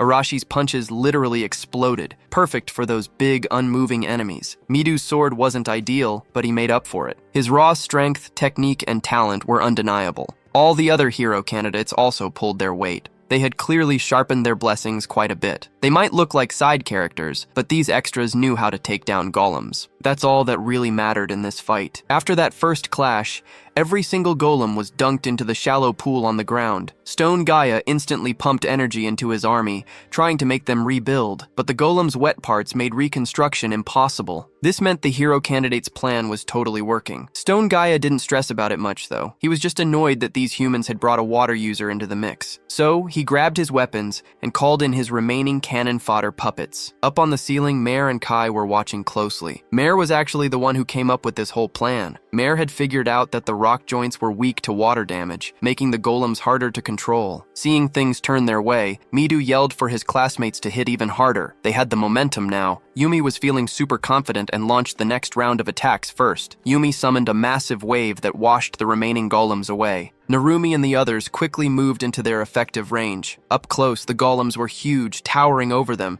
but the team didn't care. They knew the winning formula now. Stone Gaia actually smiled. He praised their plan to clear out his minions first, and whoever came up with such a smart strategy. He then touched the ground, and multiple magic circles popped up around him. The Heavenly King unleashed sharp boulders from those circles. He saw his golems as just disposable minions to weed out weaker enemies. Now, Stone Gaia was ready to show them the real power of the earth. He sent the boulders flying at the hero candidates, who froze in shock. Luckily, some of them could fight back. Hashimoto quickly used her telekinetic powers, stopping the boulders from wiping out their team. Stone Gaia clearly didn't expect his control over the boulders to be overridden. Then Kanzaki stepped in, using her domination skill to stop the Heavenly Demon King from making another move. A restraint ability like that was a total game changer. With Stone Gaia held still, Arashi charged in, ready to hit him with an explosive attack, but a hastily built mud wall blocked him. The mud absorbed his explosion, stopping it from reaching its target. After the explosion cleared, it was just Arashi and Stone Gaia facing off. Stone Gaia flashed a smug smile, bragging that this much power wouldn't be enough to break his defense. Right then, Midu used his instant movement. He instantly appeared at Stone Gaia's side, setting up a lethal sneak attack. His sword gleamed, lighting up the whole room. Stone Gaia quickly drew his own blade and easily blocked the attack, even while still under Kanzaki's domination. Hashimoto decided to jump back in, sending those telekinetically charged boulders right back at Stone Gaia. Narumi also took his chance,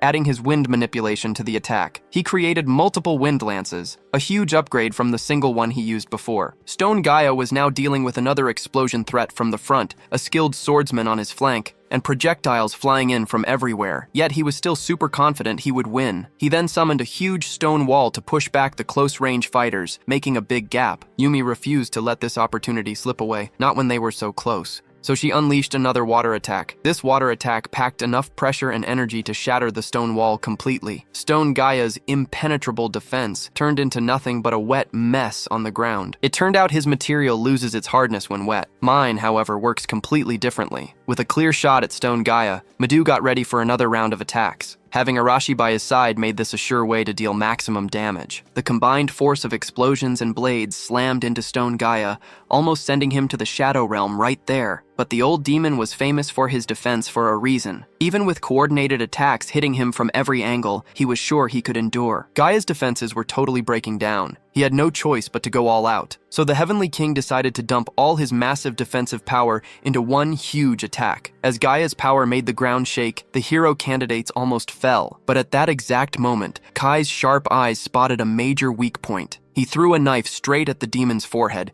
piercing through its skull. And just like that, another heavenly demon was gone. Talk about a classic kill steal. Stone Gaia fought to stay alive, but he couldn't. His huge body crashed down right in front of the stunned hero candidates. Seeing the giant boss finally fall, the whole class went wild with celebration. They cheered loudly for Midu and Arashi, thinking these two heavy hitters had secured their victory. But both guys knew better. This wasn't their doing. They both realized someone else had jumped in at the last second. Arashi checked the demon's body and found a throwing knife covered in blood. He picked it up and immediately knew who was responsible. Arashi knew what had happened, and it seriously annoyed him. Midu looked up and found the source of the knife, a small crack in the ceiling. He was now certain Kai made the final move. Arashi still couldn't stand that sneaky dude. Then Narumi came over to the supposed MVPs, flashing a big, toothy grin. Midu gave an awkward smile and agreed they'd won, but he knew he wasn't the true hero here. Their original plan, relying on Yumi's water spells, was supposed to work perfectly. Being so close to Stone Gaia at the very end, Midu felt the demon unleash an insane amount of mana. He realized their method was like child's play against that power. That's why Kai had to step in during such a critical moment. Hashimoto noticed Midu's glum face, even after their victory. She told him to join the others in celebrating. Midu wanted to tell her everything, but she didn't give him a chance. What truly mattered was that one of the 4 heavenly kings had fallen. No matter what, that was a huge achievement worth celebrating. Midu was swept into the cheering crowd of his classmates. He saw their happy faces and triumphant grins, and it made him appreciate the win. A dub is a dub, no matter how you get it. But the proud Arashi just couldn't smile and celebrate, knowing he didn't earn the credit. His group, totally clueless, just kept cheering for their boy. Arashi quickly told his friends to be quiet. He made it clear that he wasn't the one who defeated the Demon King. One of Arashi's buddies, who was close to the action, actually saw what happened, but he just thought it was a stolen last hit. Still, the entire team worked together to corner the Heavenly King.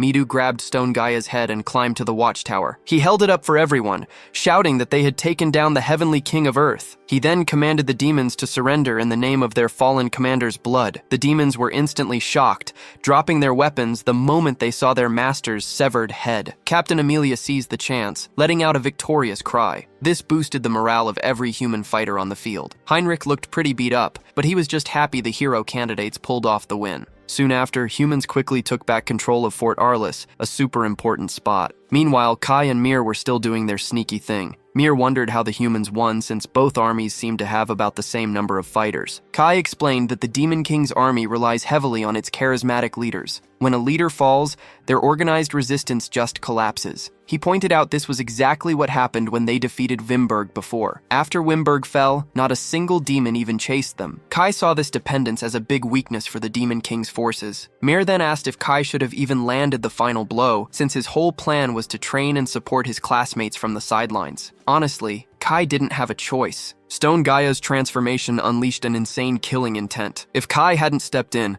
the entire class would have been wiped out. Plus, he was just doing his job as an assassin after all. He just hoped Meidu and the others would get it. He might not show it, but he actually sounded super protective of his friends. Quickly changing the subject, Kai told Mir to just call him by his name. Mir was totally caught off guard. The elf girl blushed hard and stumbled over her words. After taking a moment to calm down, she quietly asked if she could really call him Kai. He said that level of familiarity was totally fine with him. Kai turned to see just how much Mir was blushing. She tried her best to play it cool, but it didn't work at all. With this, Kai had now taken down 2 of the 4 heavenly kings. That's half of the Demon King's top generals gone. But don't forget, the Demon King also has descendants, and they're at least as strong as Isabel. So, the journey to finally defeat the Demon King is still going to be super long. Now, let's jump to a different place, where a beast-eared maiden is being hunted by some sketchy characters. She was pretty beaten up, covered in scratches and wounds. but her feisty spirit was still shining through. The demons chasing her admired her courage, but her body was clearly hitting its limits. Meanwhile, a young demon shared some big news with his subordinate. He finally caught the princess. With her capture, the Beastmen Federation was totally done for. Fast forward a week after they took down the Heavenly King of Earth. Fort Arliss was now a human stronghold, and the whole kingdom was buzzing with good vibes. The army's win brought everyone's spirits up. Knights were hyped, and the hero candidates became super famous, seen as humanity's biggest hope. The king personally thanked Medu, the class leader, for his awesome work at Fort Arliss. Medu got a big reward. He was made a lord and an official knight, but as soon as he escaped the stuffy throne room, he just wanted to chill and grab some tea with his friends. Hashimoto found it pretty funny that their super brave leader was so nervous. Emilia teased him a bit too. Heinrich, though, totally got it. Medu wasn't exactly an expert in noble manners. Good thing they gave him a quick etiquette lesson before the title ceremony. It made his meeting with the king go as smoothly as possible. Medu just didn't want to disrespect the king or make things worse for his whole class. But Heinrich thought Medu was getting way too involved in kingdom business. Now as an official knight, he'd have responsibilities, like it or not. Heinrich knew everything about noble society, so he was the perfect coach. Everyone knew the church actually held the real power in the kingdom. In fact, Medu's new knighthood was even ordered by the Pope himself. So, about that knighthood, Medu was now officially the captain of the 11th Knight Corps. This squad would be called the Heroes Corps, packed with hero candidates, basically the strongest raid force in the entire kingdom. Medu wondered if his new title actually meant anything, or if he was just becoming another puppet for the church. Heinrich said that explaining all the complicated stuff about state power and authority would take forever. But either way, Medu was now on the same level as other captains,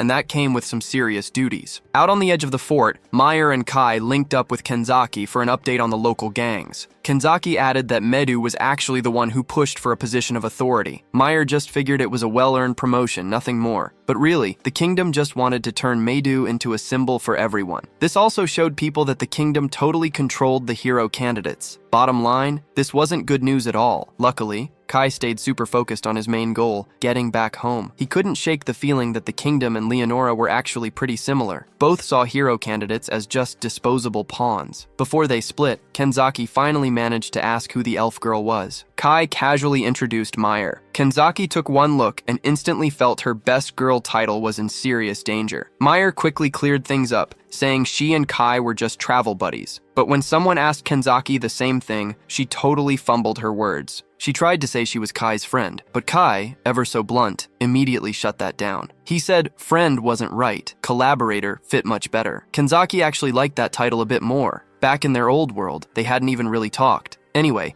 Kai knew the hero candidates were after the Demon King, so he planned to work in the shadows just like he did with Stone Gaia. Kenzaki's new job was being the messenger between him and the others. Before Kai left for his next spot, Kenzaki begged him to let her join. Kai checked her out, then quickly said no to her request. But secretly, he knew he needed her to keep tabs on everyone else. A lot of candidates didn't like his plans, so Kenzaki's reliability was super important. Kenzaki, putting on her best tsundere act, just accepted her role. She was also the only one who knew the class leader actually respected Kai a lot. Kai just hoped Medu would make the right moves on his own. Medu's growth was seriously key to beating the Demon King. But Kai actually had a whole plan behind all this crazy stuff. He knew for sure that fighting the Demon King's army wouldn't be a one-man show. Yeah, he and Meyer took down Wimberg by themselves, but honestly, that win was way too close. Kenzaki totally freaked when Kai just casually mentioned killing another Heavenly Demon King. Meyer's super cheerful explanation of how they took down the Heavenly King of the Wind didn't make Kenzaki feel any better. The other hero candidates barely managed to match Stone Gaia, but Kai did it with just 2 people. Kenzaki could also sense something really special about Meyer. She couldn't help but compare herself to the elf. Kenzaki knew her own contribution against Stone Gaia wasn't a huge deal. Kai also spilled that there were way stronger enemies than even the 4 Heavenly Kings. Right now, facing those super strong guys would be impossible. Kenzaki's job was to watch their classmates and the kingdom closely. Kai promised to keep in touch. She got her new role, and she really wanted to do it for Kai. Before he left, Kai told Medu his plan to defeat the Demon King his own way. Meyer ran off with him, cheerfully waving goodbye to Kenzaki. That talk really sparked something inside Kenzaki. She couldn't just be a background character, she had to get stronger. Right after Stone Gaia's defeat, the Holy Kingdom's army launched a massive invasion into demonic lands. The new heroes' corps boosted the army's morale big time. They pushed with all their might, taking over territory after territory. This allowed the Holy Kingdom to conquer many forts near Urugano Mountain, finally liberating Nutrat City. This conquest happened because 2 heavenly demon kings died so quickly. Without Wimberg, the demon king's logistics guy, their army was bound to fall apart. What the Holy Kingdom didn't realize was that Aragi Kai was behind a lot of this. With the campaign over, the hero candidates returned to the kingdom for a huge celebration. Narumi partied hard, drinking all he wanted. The victory banquet thrown for them was a total blast. Here, 15-year-olds are considered adults and can drink. Hashimoto lectured Narumi about underage drinking, then snagged the booze for herself. Midu chuckled, but he wasn't having as much fun as everyone else. Midu was still in his night gear, showing he wasn't relaxed. Rina picked up on his stress and told him to chill out. Even though they'd won, some sharp eyes noticed the demon army's command structure was totally broken. Midu still had his doubts. The victory felt way too easy. He even wondered if it was a trap. Rina jumped in, telling him he was too cautious and that the Demon King's army was just a bunch of idiots. But Midu knew better. They only won because Kai helped from the shadows. Rina just wouldn't believe that the edgy Kai could do something so huge. This made Kenzaki upset, so she jumped in to defend him. She explained that while they fought on the front lines, Kai was busy tearing apart the enemy's back lines. Kenzaki added that their victory was only possible because Kai killed another Heavenly King in the area, wrecking the enemy's defenses. Some people were still unsure, but Midu knew she was telling the truth. Narumi felt weird knowing they had such a powerful ally hidden in the shadows. Rina was the most skeptical, totally refusing to believe Kai could beat someone so strong. Arashi got dragged into the talk, mostly annoyed these kids interrupted his chicken feast. Remembering the blade that finished off Stone Agaya, he just kept eating his food and wouldn't talk about Kai. Hashimoto argued that even if Kai's actions were true, they still couldn't forgive him. Midu slowly left the pointless conversation and asked Kenzaki for Kai's location. She didn't know exactly where he was, but she knew he was figuring out his own way to kill the Demon King. Speaking of Demon Kings, let's check out the western territory of Nutrat City, right in the heart of the demonic kingdom. Deep in a thick forest, Kai found himself surrounded by orcs. He calmly waited for the brutes to make the first move, and they did. Dodging attacks from these aggressive, brainless creatures was super easy for our guy. When another orc tried to jump in, it got a nasty shot of sand right to the eyes. The brute definitely didn't expect a dirty trick like that, taking the full blast of sand. Kai tried to hit them with a thundershock spell,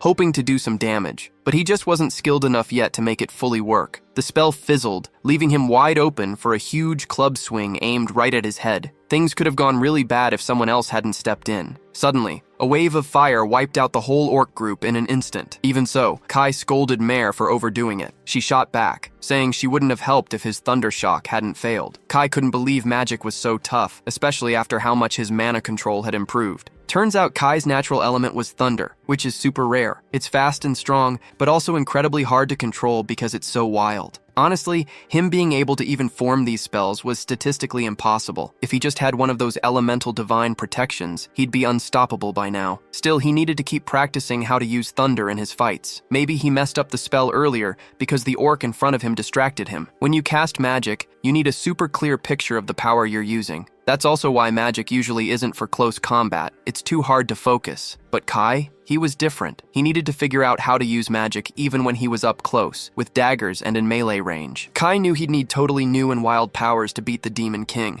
That's why he was so glad Mare was there to guide him, with all her knowledge as the sage's disciple. While Mare was busy acting all cute and shy, Kai suddenly sensed something unwelcome close by. Just like that, a whole new group of orcs surrounded him and Mare from everywhere. But for Kai, this was actually a good thing. With the whole orc tribe showing up, Kai would have tons of targets to practice on. Moments later, the crowd got even bigger. It wasn't just orcs this time. All sorts of beasts and demons came out to join the fight. Ugly monsters poured in from everywhere, each one worse than the last. Kai didn't care how many there were. All he wanted was to get some thundershock practice in. This time his spell actually worked, and he sent thunder right into his enemies. But besides the initial zap and crackle, it didn't do any real damage. Yeah, it singed a little skin, but it wasn't strong enough to be a killing blow. At least he used it in a real fight, even if it packed zero punch. An orc tried to sneak attack him from the side, but Kai easily dodged out of the way. He quickly got up into one of the trees, putting on a show of speed and accuracy the monsters had never seen. While they were stunned by his amazing moves from above, the monsters completely missed the rain of blades.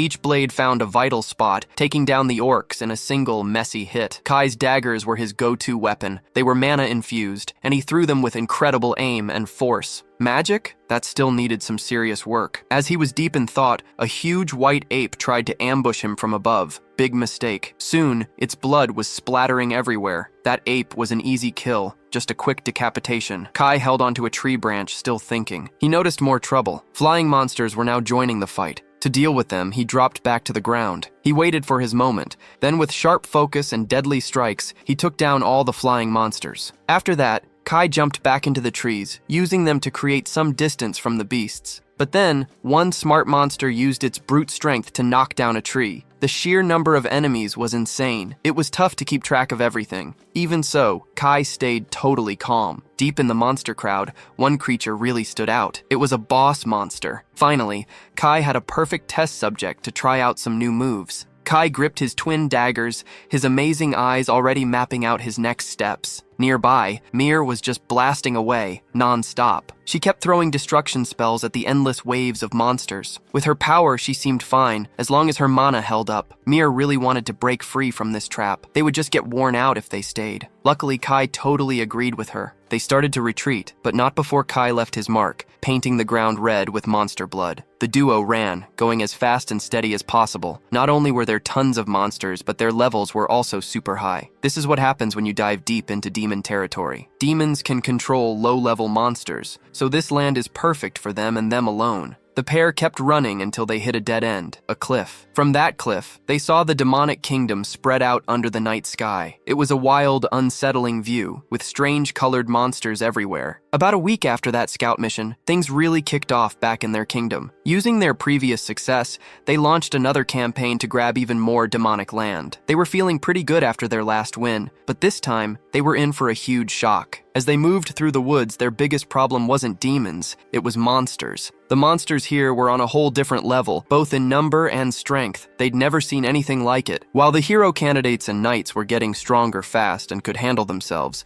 countless regular soldiers became easy targets. Amelia did her best to protect her forces with clever formations, but they were simply overwhelmed. Heinrich was the first to admit it. They were totally outmatched by the demons, even though the demons hadn't even shown their faces yet. This made them think a powerful demon was nearby, pulling the strings and controlling all the monsters. Medu had actually guessed right. A high-ranking demon was indeed behind this whole massacre. Her name was Elsa, and she was dead set on breaking humanity's military power. She didn't care how many monsters died. Her plan was simple. Once the human army was completely worn out, the real demon attack would begin. And that moment arrived. The Demon King's main army stepped forward, and Medu instantly told the commander they needed to retreat. Commander Amelia quickly realized they had been completely outsmarted and outgunned. Their only hope now was a successful retreat. But this escape came at a high price, with many soldiers dying at the rear. Even the demons were surprised. They hadn't expected the humans to be so weak. The demons had been careful, but it only took this much to send the humans running away. The demon soldiers gave all the credit for this win to their clever boss, Elsa. This huge victory meant humanity would surely think twice before trying another invasion. They'd be too afraid of the demons' true power. Plus, the demons had just taken over the Beastmen Federation. This meant they could now fully focus on the war against humans. The demon soldiers were totally sure they would win this war. Meanwhile, Mare and Kai watched the whole battle silently from a safe distance. Mare and Kai had gathered information about the Beastmen, and it was definitely alarming. Kai, being the information fiend he was, wanted to dig even deeper and learn more about it. Back on the human side,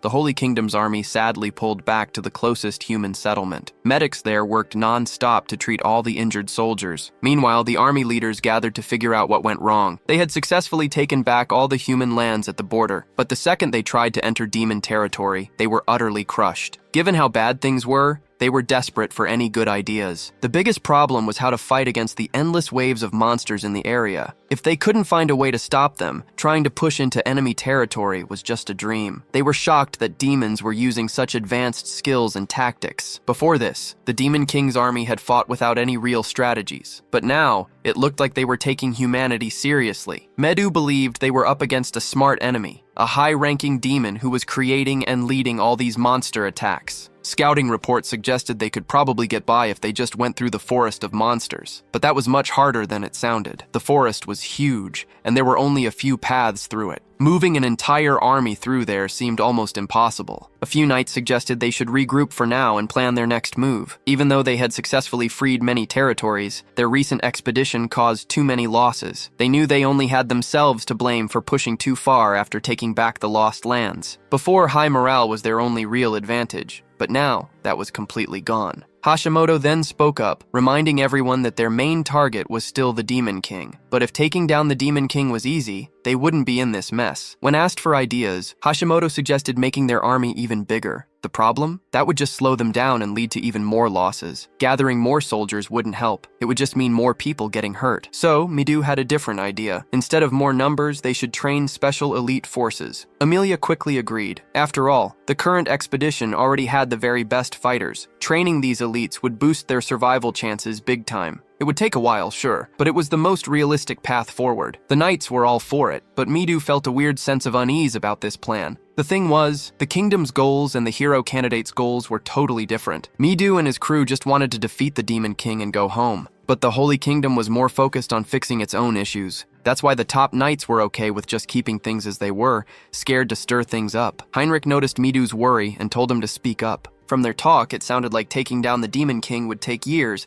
and they simply couldn't wait that long. Emilia's own estimate said they'd need 2 years just to get their strength back. Sure, everyone wanted to defeat the Demon King ASAP, but they just didn't have the power to do it right now. The knights were pretty happy with just getting back the lands humanity had lost. Midu understood their point and knew the majority had already made up their minds. Still, he was worried about his classmates. He knew many of them were just itching to go back home. After the meeting wrapped up, Midu, Hashimoto, and Heinrich left. Heinrich, the noble captain, saw how upset Midu was, but he pointed out that Emilia's decisions were all about what was best for the kingdom. To change things, they needed more influence, something they just didn't have yet. Heinrich also cautioned Midu not to rush into anything. Though he said it bluntly, Heinrich was really just looking out for them. The captain asked Midu straight up if he wanted to see his friends die. He explained that being impatient would only lead to disaster. Plus, while the hero candidates were strong, they still had a lot of room to improve. It made more sense for everyone to train up and sharpen their skills for one final, huge push. Everyone wanted to get back to their own world, that was for sure. But getting wiped out by demons was way worse than just training for a couple more years. Midu knew this all too well. If Heinrich hadn't saved them during their first fight with Stone Gaia, they'd all be gone by now. And don't forget, the demon world eats the weak, creating beings even tougher than the 4 heavenly kings. The kingdom was really counting on these hero candidates to grow stronger. After finally seeing the bigger picture, Midu accepted the plan and gave the team the full rundown. For him, his friends' lives always came first, no matter what. Midu totally hardened his resolve to get way stronger. He swore he'd get everyone home safe, no matter how long it took. But when he told the others they'd be stuck in this new world longer than expected, the reactions were, well, pretty mixed. Everyone immediately wanted to know how long they'd be gone. Hashimoto, looking pretty uncomfortable, admitted it would be at least 2 years. Yeah, 2 years is a huge chunk of time to train, but it was way better than just risking their lives for nothing. The person who absolutely hated this whole compromise, that was Arashi. The guy just straight up kicked the table in front of him. He wasn't having any of this plan. Nope. Even if they won, Arashi argued, people might die, but he insisted they only needed to kill the demon lord. He said that anyone who was scared could sit and wait. Midu yelled that he didn't want anyone to die, which was why his option was best. Arashi lost his temper, stomped his foot, and charged forward, calling Midu a coward. He prepared to throw a punch, yelling, "Let me open your eyes!" Midu immediately summoned his holy sword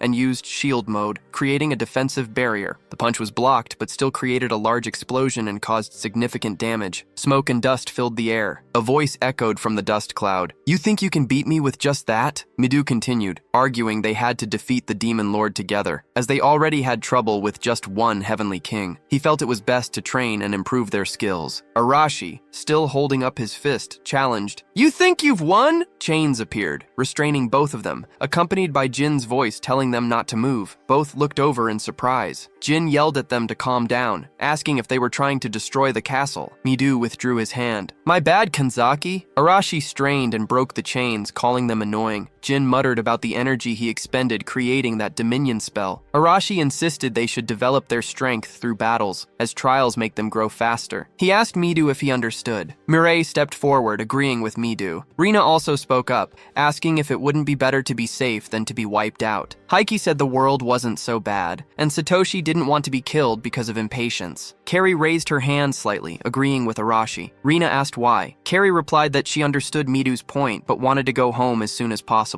Yumi noted that everyone felt that way. Carrie's eyes welled up with tears, as she confessed she only had her sick mother at home. She remembered her mother in her sickbed, worried because she was all alone. Cao also sided with Arashi, explaining he lived with his younger sister after their parents abandoned them. He wanted to go back to help her. Shiori lowered her head, admitting her reason wasn't as compelling, but her family must be worried. She couldn't let them wait another 2 years. Hearing those words, the others felt sad. Midu, seeing their expressions, understood. Narumi declared boisterously that he had about 3 girlfriends and also wanted to go back. Mireille commented on his nerve. Atsushi smiled, stating they would always be Arashi's allies. Kina agreed, saying following Arashi was the right decision. Akira seemed hesitant, but compared to Midu's hesitation, he felt he should trust the decisive Arashi. Arashi turned back to them. Midu, they've already said it. Midu hung his head speechless, asking himself what to do. Arashi strode forward confidently, saying there was no need for further discussion. He walked out the door, announcing he would act on his own. Anyone willing to die, come with me. Those who supported Arashi immediately followed. Carrie also turned to leave. Rina and Yumi tried to hold her back, calling her name. Carrie closed her eyes and chose to follow her heart, apologizing to Rina as she followed Arashi's group. Those who remained watched them go with worried looks. Mireille asked Narumi why he wasn't going. He replied that they needed a liaison. Jean felt conflicted, wanting to follow Arashi for his grandfather's sake,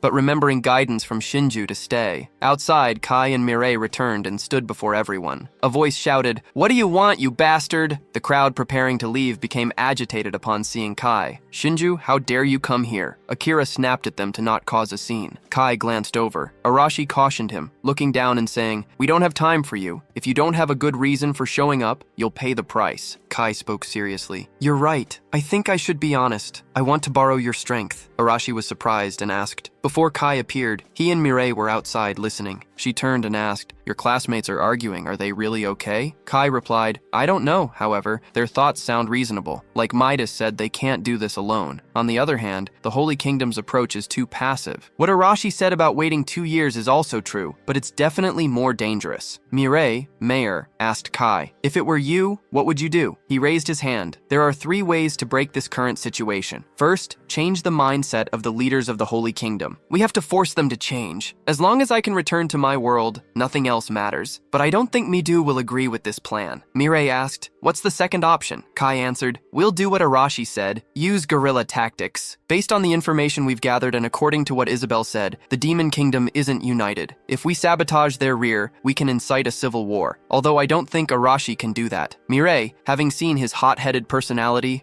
agreed. "So, what about the third option?" Kai smiled. "We act based on the information we have. We'll gather some more information. If everything goes well, we can get help from other parties. Ultimately, it will force the Demon Kingdom's army to act." Amidst a large fire, Kai sat with Arashi's group. Arashi frowned. "What the hell is the Cat Tribe princess?" Kai replied, "She's the daughter of the Cat Tribe chief. It seems like she's been captured. She's one of the most important people of the Beast Tribe, that's for sure." He added, "That's the information I got after torturing a lot of demons, so this information might be true." The girls felt scared upon hearing the word torture, thinking he was terrifying. Akira wondered who he really was and how he had a pistol. Ineo noticed Mireille, Mayor, and thought she was cute. Arashi, biting meat, continued, "That's why I asked what the hell is this princess thing? What do we have to do with the beastmen?" Atsushi asked if they were animals with ears for tails. Kinta exclaimed he wanted to see them, saying they must be adorable. Arashi snapped, "Shut up, you guys." Kai continued, "Now let's talk about our plan. First, you know there's a Beastman nation in the Southern Territory, right?" Akira asked. "The Grandana's Beastman Federation." Kai confirmed it was a neutral nation. Arashi seemed doubtful. "You're telling us to seek their help? They're just a bunch of demon-fearing cowards." Mireille interrupted. "Their soldiers are stronger than you think. Their physical abilities and senses are honed. They've repelled the Demon Lord's army's invasions multiple times." Arashi questioned why they were so passive then. Mireille smiled, explaining they weren't strong enough to annihilate the Demon Lord's army, which had focused on humans. Kai stated the main point. If the Holy Kingdom and the Beastmen joined forces, it would be entirely possible. Akira spoke up. I understand. So that's why we need the princess. Kari asked, we just need to rescue the princess and use her as a bargaining chip. Kai replied, basically yes. I already have information on their supply route. I want you guys to be the bait. His gaze was serious. Just devastate the place with your explosion, while I'll stay hidden. Akira interrupted. I get your point, but why hasn't the Holy Kingdom tried to secure cooperation with the Federation? Kai exclaimed. Good question, Nanomiya. Mirai answered. The Federation also hates demons, but humans have always called beastmen inferior and oppressed them. Therefore, the beastmen hate humans. Carrie worried. So asking for their cooperation will be very difficult, right? Kai added, the cat tribe princess has been captured. The situation is very favorable for us. Mirai smiled. Beastmen are known for keeping their promises. Once we rescue her, we can negotiate. After the plan was laid out, everyone fell silent. Kai asked, it's worth a try, right? I'm sure you guys don't have any plans. Arashi stood up. You suddenly appeared and made such a demand. You always act like you know everything. Chao's voice called out,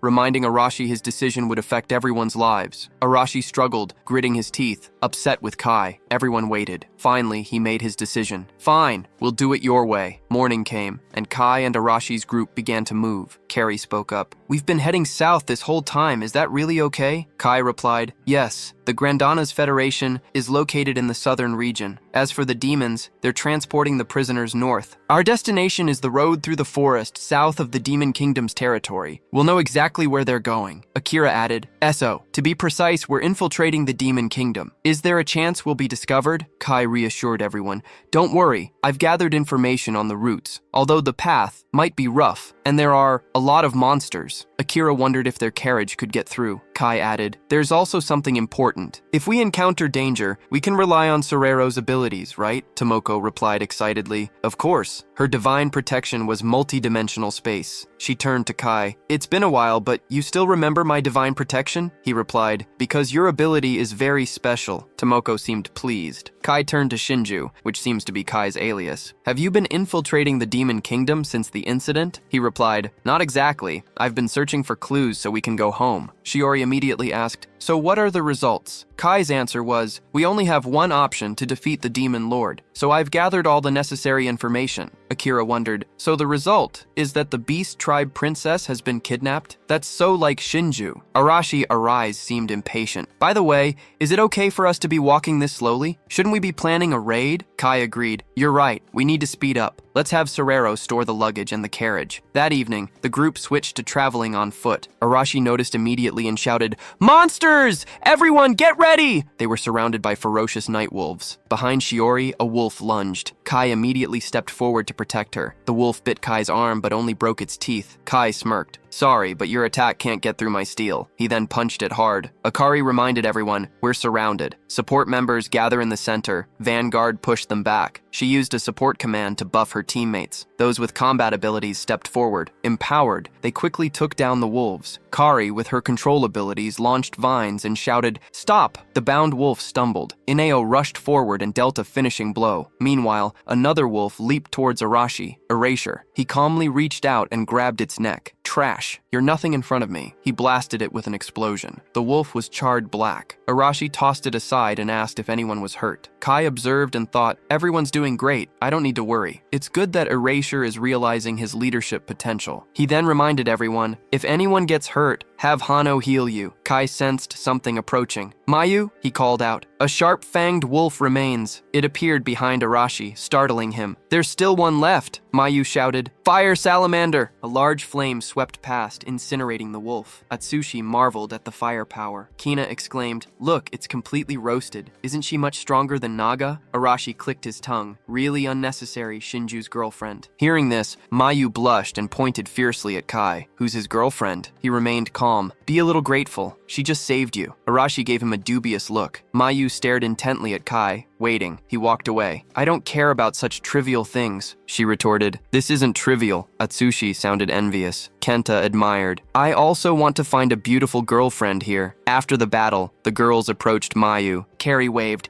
Hey, your name is Mayu, right? Do you want to talk with us? Are you a sprite? Mayu looked at Kai for help, but he remained indifferent. What are you looking at me for? Do what you want. She smiled brightly and replied, okay. Kai was relieved to see Mayu fitting in. Sometime later, on a nearby cliff, Arashi, Erasure, sitting down, asked, "Are you sure they'll pass through here? I don't want to wait for days." Kai used his appraisal eye to look down below. He saw small figures moving closer. "Don't worry, I see them." Kai used his divine power to assess the demon army. He realized there were 3 low-level demons, 15 mid-level demons, and more in the carriages. Among them, only one level 36 demon. His name is Zaganda, 57 years old, a high-ranking demon. His stats are all at A and B levels. His skills are level 4 wind magic, level 2 demon fire magic, and level 2 demon enslavement magic. Arashi asked, "A high-ranking demon is their leader, right?" Kai replied, "Probably. Don't underestimate him. Although he's not as strong as Stonegear, a high-ranking demon is still formidable." Hearing that, Arashi frowned. "Leave him to me. If you get in my way, I'll kill you." Kai glanced at him. "I intended to leave him to you from the beginning. Our strategy is simple. First, Erasure will distract them with his explosive shot skill. Once their formation is broken, we'll surround them. Everyone else will move in teams of 3. Kai continued giving orders. "Inio and Zanagi, you must protect Hano." The two acknowledged. "Next, Ozaki, your mission is to locate and escort the wounded." Ozaki replied, "Leave it to me." "Mayu, you support everyone from the rear. Erasure, your mission is to confront the high-ranking demon. While you're fighting, I'll sneak in and rescue the princess. Once she's safe, I'll signal you. Finally, everyone else, act according to the situation. If things get unfavorable, you can retreat." Arashi appeared confident. "Don't worry, once I blow their leader's head off, the rest will scatter." Kai looked at him. "All right, I'll leave you in charge of the battle." Someone in the crowd spoke up. "You should know we're here because you need our help." Kinta shouted agreement. "That's right. What's with the high and mighty act?" Atsushi pointed accusingly. "Don't you dare order Arashi-san around." From behind, Arashi, furious, yelled,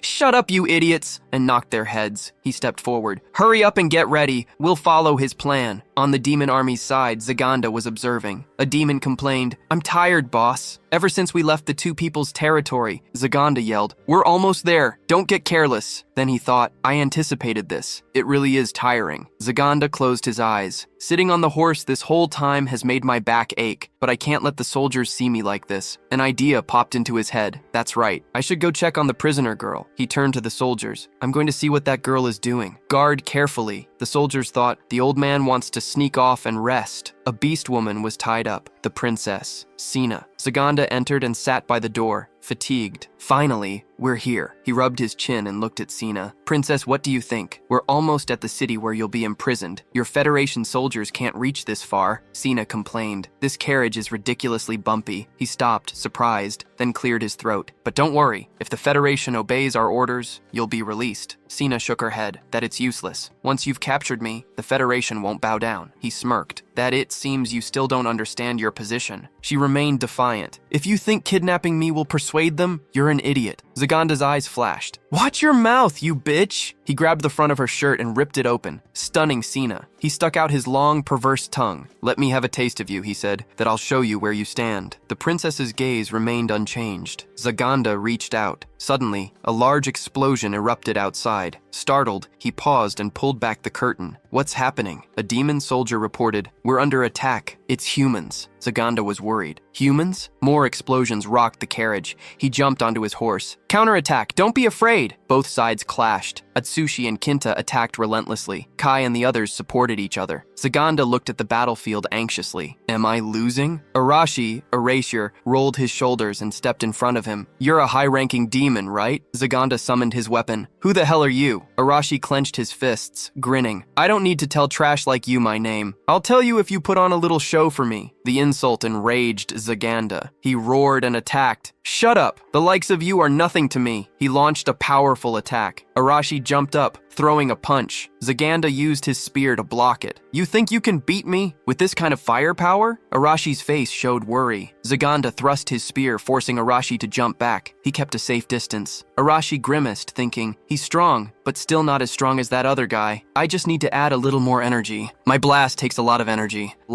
I can only fire it 7 more times. If I overuse my divine power, my physical abilities will decrease. I just need to create an opening and aim for this guy's head or heart." He crouched slightly and placed his hand on the ground to plant a trap. Meanwhile, Zaganda was thinking, "These warriors are human. They possess divine power. Could they be the hero candidates of legend?" He twirled his spear. "If they're the ones who defeated Windbox and Stonegeyer, then I need to be more careful. How are they able to pinpoint my location? They're intending to rescue the Beast Tribe princess. Fortunately, I assigned soldiers to guard the princess. Zaganda's eyes hardened. I need to make a decisive move. I need to defeat the one who's leading them. He charged towards Arashi. That I'll decide this battle with a single blow. Lightning thrust. The attack was sudden, but Arashi managed to dodge. Seeing his torn clothes, he was startled by Zaganda's speed. Arashi focused on the demon. Zaganda was urging his horse forward, right where Arashi wanted him. He smiled, right at my minefield. Arashi used Mind Blast, creating a large explosion that startled Zaganda. What is this? The explosion frightened his horse. Singed, Zaganda thought. Is this a trap skill? Damn it, my vision is blocked. As Arashi charged forward, he thought, Mind Blast is just a trap skill. But I've finally created an opening. He appeared behind Zaganda, his hand glowing red. Now I just need to ambush him with Blast. But before he could, Zaganda's eyes flashed. There you are. A powerful gust of wind erupted. Wind thrust. Arashi grimaced. He couldn't dodge completely. The thrust sent him sprawling. His teammates called his name. Arashi got up, clutching his stomach. That hurts. Focus on the situation, everyone. Zaganda raised his voice. You can't even use your energy to protect yourself anymore. However, he was still worried. His instincts were as sharp as an animal's. I figured out his fighting style. He can set explosive traps. He can detonate anything he touches. Zaganda stepped down confidently. As long as I hold this spear firmly, I can win. Arashi, his face determined, thought, I guess that's what you're thinking, huh? Zaganda extended his hand, continuing wind thrust, forcing Arashi to dodge. He smirked. This distance is perfect. From this range, he won't be able to touch me. Arashi asked him, so you've figured out my fighting style? Zaganda smiled. Obviously, you're always changing your position. Arashi raised his hand. That's right, the one who's unguarded is you. He used his skill, Cannon Blast, firing a beam of energy. Zaganda's eyes widened. Arashi poured more energy into the blast. A large explosion occurred. A large crater remained. Zaganda lay motionless, blood flowing from his mouth. Arashi stood there, his coat billowing. Information appeared. Name, Erasure Sunsuk. Age, 17. Divine Protection, Explosive Blast Level. Divine Protection, Mind Blast Level 2. Divine Protection, Cannon Blast Level 2. Physical Strength Level 4. Mayu on the sidelines was astonished. Whoa, he took down a high-ranking demon all by himself. The demon soldiers panicked. Lord Zaganda is dead. Have we lost? Akira, while attacking, shouted, Erasure defeated a high-ranking demon. Let's keep up this momentum. He used support buffs. Everyone's weapons gained increased damage, and they launched a full-scale attack, easily defeating the leaderless demons. Kai stood with 2 daggers and walked forward to a carriage. This must be the carriage, right? He stepped forward and pulled back the curtain. Before him was Sina, her top ripped open. The princess spoke. Human, are you here to help me? Kai looked at her. I'm wondering that myself. He took out a dagger and stepped closer, cutting her ropes. She wiped her face and asked Kai what he was aiming for. He coldly replied, something that the demons also want. I've decided to use you to achieve my goal. Sina rubbed her wrists. How honest of you. Kai replied indifferently, there's no reason to lie. Or would you prefer to hear that we're here to save you? Sina dropped her hand. I can't. But if that's the case, you think it's reasonable for me to fight you, right? Immediately, her hand shifted into a demigod beast form, covered in fur and claws. Sina's eyes turned cold as she lunged at Kai. He reacted quickly, leaping back. Sina, in a frenzy, attacked Kai. She swiped with sharp claws, but he dodged them. Kai, weapon in hand, admitted she was fast. The two clashed fiercely. This, the power of a beast man. Sina's flurry of attacks were easily blocked. After a while, he grew tired and shouted, Jolt! Bolts of lightning struck Sina. Her eyes widened. She slammed face first into the ground. Kai pinned her. He thought, a basic lightning spell, nothing powerful, but really handy. Sina gritted her teeth. TGH, how can a human be so strong? Kai narrowed his eyes. Finally realizing the difference in our power, you have 2 choices. 1, restrain yourself and follow me. 2, obey me. Knowing she was no match, Sina resigned. Fine, going with a human is better than going with a demon anyway. The group led by Arashi, Erasure, had the upper hand. Monsters lay scattered. One remained, roaring in fear, sweating. Who are they? There's no way I can win. They're monsters themselves. Arashi called out to Kaori, Chinami, who immediately drew a magic circle. Vines glowed and wrapped around the monster's legs, pulling it flat. Arashi slowly approached, grabbed its chin, and squeezed. Tell the demon lord this, he growled. We have no quarrel with him. We'll just blow his head off. Not long after, everyone gathered. Arashi held a piece of meat. Their carriage had so much food. Kina took a bite. We're having a feast today. Kaori felt guilty, like they were robbing someone. The girl beside her laughed. Meanwhile, Sina sat hesitantly. Kai spoke up. What's wrong? Why aren't you eating? Although Sina was drooling, she held back. Is it really all right for me to eat? Arashi tore off a large piece. It's been a long time since I've had a decent meal. Kai slurped some soup and glanced at Sina. That we still need something from you. So if you die, we'll be in trouble. So eat. Hearing this, Sina no longer held back, thanking them. After one mouthful, her expression was like heaven. So good. The girl beside her was proud. Delicious, right? Hano's cooking is always amazing. Hano was embarrassed. Mare asked, Your name is Sina, right? How did the demons manage to kidnap you? Sina remained silent, then recounted the events. I ran into the Demon Lord's army while I was hunting in the forest. She recalled the scene. That I was deep within the Federation's territory. Normally, demons wouldn't be there. Sina hesitated. Does that mean they knew where I was beforehand? Kai calmly speculated. Perhaps they were already planning to invade the Federation. Kidnapping you was one of their objectives. Kaori wondered why. The girl beside her answered, because they invaded the Holy Kingdom. Maybe they want to rule the world, right? Sina agreed that that's exactly what the demons are planning. But what do you humans want from me? Kai frankly expressed his intentions, that we need you to be our bargaining chip. We want to cooperate with the Federation to destroy the Demon Lord. Sina asked back, Destroy the Demon Lord? Are you serious? Arashi suddenly spoke up. We have our reasons. He explained, We can't return to our world until we defeat the Demon Lord. Sina finally understood. That I see. So you're the hero candidates. I heard that humans summoned you. Kai asked, So what do you think? If you sincerely help us, it would be a great help. Sina nodded. That I understand. I owe you for saving me. Kai casually threw cold water on her, but we weren't planning on rescuing you. Sina was taken aback, but didn't argue. Well, you did save me in the end, and you gave me warm food. Sina clearly expressed her viewpoint. Moreover, to purge the demons within the Federation, I need support from a third party. This is just my intuition, Sina stated, but I think there's a spy among the high-ranking members of the Federation. All right, that's where we'll wrap it up for today. Now, I want to hear from you. What would you rate this story on a scale of 0 to 10?